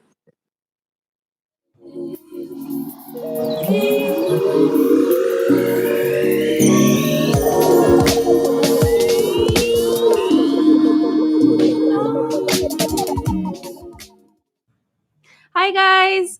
Thank you so much for your engagement in the last panel session. And I hope that you've learned and enjoyed it as much as we did over here. I would like to thank our panelists. Thank you, Encik Shukri, Calvin, Yong Yen, Eric, and Samir for such for giving us, for lending us your insights in this particular topic. It was definitely a great honor to have them powering this event, and also our passionate audience members. Your questions just keep getting better and we love it. So keep coming at us with those questions, and we're sorry if we cannot address it during the panel sessions, but we'll try to get back to you after, so don't worry. As I've mentioned earlier, now let's move on to the fun part of the event, which is the giving away of 3 cool prizes at each of the 4 sessions of this conference. To be clear, we're not giving away any prizes, but we're telling you how to win those prizes. So all you need to do is to help us complete a short survey by scanning this QR code on your screen, or you can go to bit.ly/DigiFinSurvey3. That is bit.ly/DIGIFIN survey 3. You can also see at the bottom of the QR code right over there. We will be announcing the 3 winners of this session at the next session this afternoon. So we have one more last session this afternoon on Digital Financing Conference, which is sorry, guys. I was so excited from that last panel. What I mean to say is that we have one last session of the Digital Financing Conference, which is happening later this afternoon. We can guarantee you that we have a lineup of super exciting programs at the grand finale, so do come over. Our knowledge partner, McKinsey & Company, will be opening this afternoon session by enlightening us with the opportunities and challenges of the latest buzzword in the financial services, which is decentralized finance, or the name that I personally like, DeFi. That's a big D, small e, big F, small I. Very modern. Then our terabyte partner, Cohesity, will be keeping us on our toes with a sharing on the redefinement of data management and ransomware protection to boost, as well as protection to boost digital financing resiliency. We will then be wrapping up with the grand finale with a very urgent and timely panel discussion on the future of digital financing. A little bow to tie up everything that we have been talking about for the past 2 days. This panel will then consist of a powerful lineup of international DeFi, blockchain and cryptocurrency thought leaders and subject matter experts. And it's an international panel. Our guest speakers will be dialing in from Singapore, Switzerland, Taiwan, and Malaysia. So hopefully you don't miss it. And if you're excited, please do share your excitement and your love, share your knowledge with your colleagues and your industry peers, and join us at the grand finale. If you need any assistance from us, please do not hesitate to email us at events@thestar.com.my. I'm signing out, but this page will remain live for the next 10 minutes. And remember to complete the short survey and stand a chance to win one of these 3 cool prizes. And thank you, and I can't wait to welcome you again for the grand finale this afternoon at 2. Sayonara!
Do you find yourself rushing to send trade transaction documents before bank's cutoff time?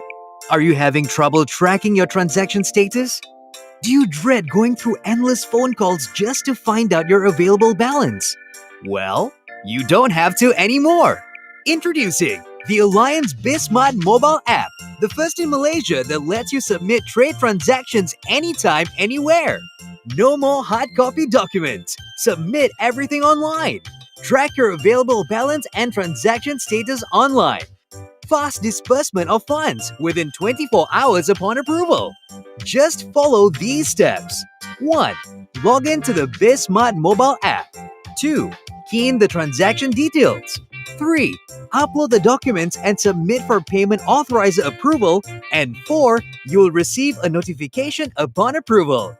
Now, you can spend more time on growing your business. The Alliance BizSmart mobile app. Speak to our dedicated relationship manager to find out more.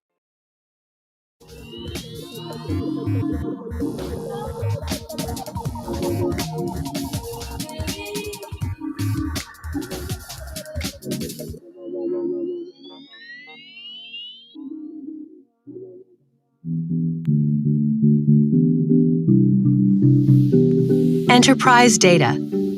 It's your most valuable resource, but managing your data is challenging and complex, and it's not generating enough strategic value. Your data is siloed, and it's fragmented both within those silos, as well as across data centers, remote offices, and clouds. Multiple point solutions to manage your data further compound the fragmentation problem. You also maintain multiple copies of the same data, which is inefficient and expensive, and your data is dark. It's almost impossible to see what you have and where it's stored. To extract any value, you have to move volumes of data across silos and locations. All these challenges create a significant problem for the enterprise. We call this mass data fragmentation. At Cohesity, we take a revolutionary approach to bringing value to your data. We looked at how hyperscalers like Google answered this challenge in the consumer space. They consolidated consumer data onto a web-scale file system and added a layer of manageability to make it appear as a single platform. Then they exposed the value of that data through apps and services. At Cohesity, we are doing the same for enterprise data. We start by consolidating infrastructure with a software-defined web-scale platform. And just like Google first focused on building a great search engine, we focused on creating a great backup solution across clouds and data centers. Then we eliminated additional silos by bringing together your archive, file shares, dev test, and analytics. We provide one global management console so you can search and manage all your data from a single interface, no matter where it lives.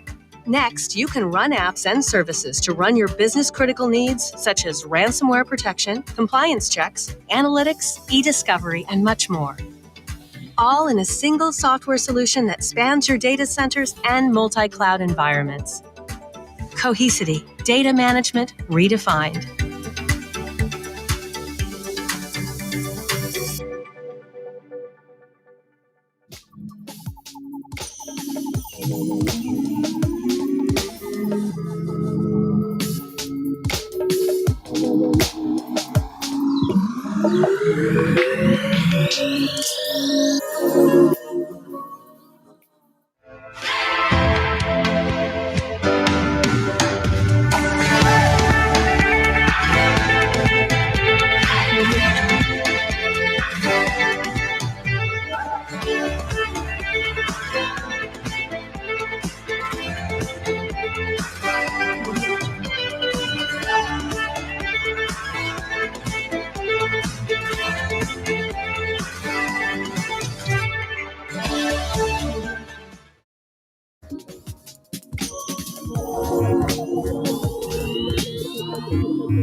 Today and every day, you are doing the impossible in a time that's been completely unpredictable.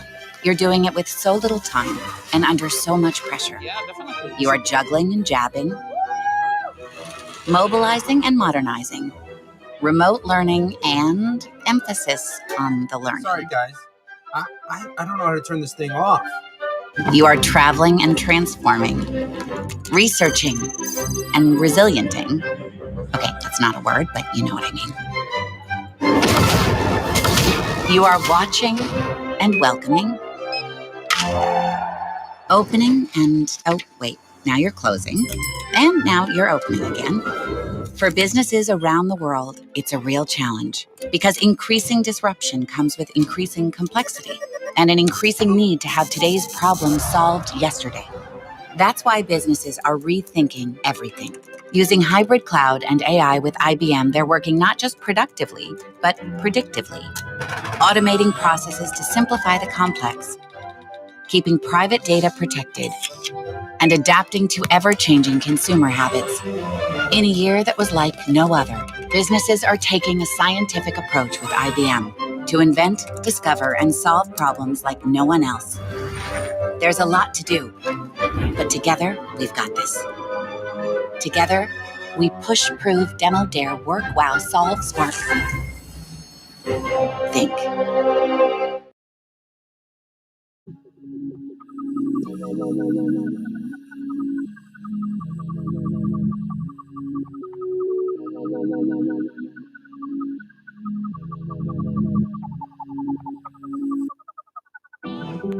Change happens, with or without our input. It can be imposed upon us, pushed at us, mandated. But we can take control and transform with intent. We can choose to embrace change, openly. To us, change is a state of being, not a box to check. It's the journey and the destination. It's a wider view, revealing better business outcomes. But the path is critical, because you can't change the whole without transforming the way. So it's time we leave impossible behind and open possibilities. Let's use open technology to work smarter. Let's open the process for efficiency and freedom. And let's build an open culture on empowerment and collaboration. Together, we can put digital transformation into practice. It can't happen in a vacuum, but an organization can transform using an open approach. With Red Hat, you can open your future. Open your technology. Open your process. Open your culture. Open possibility.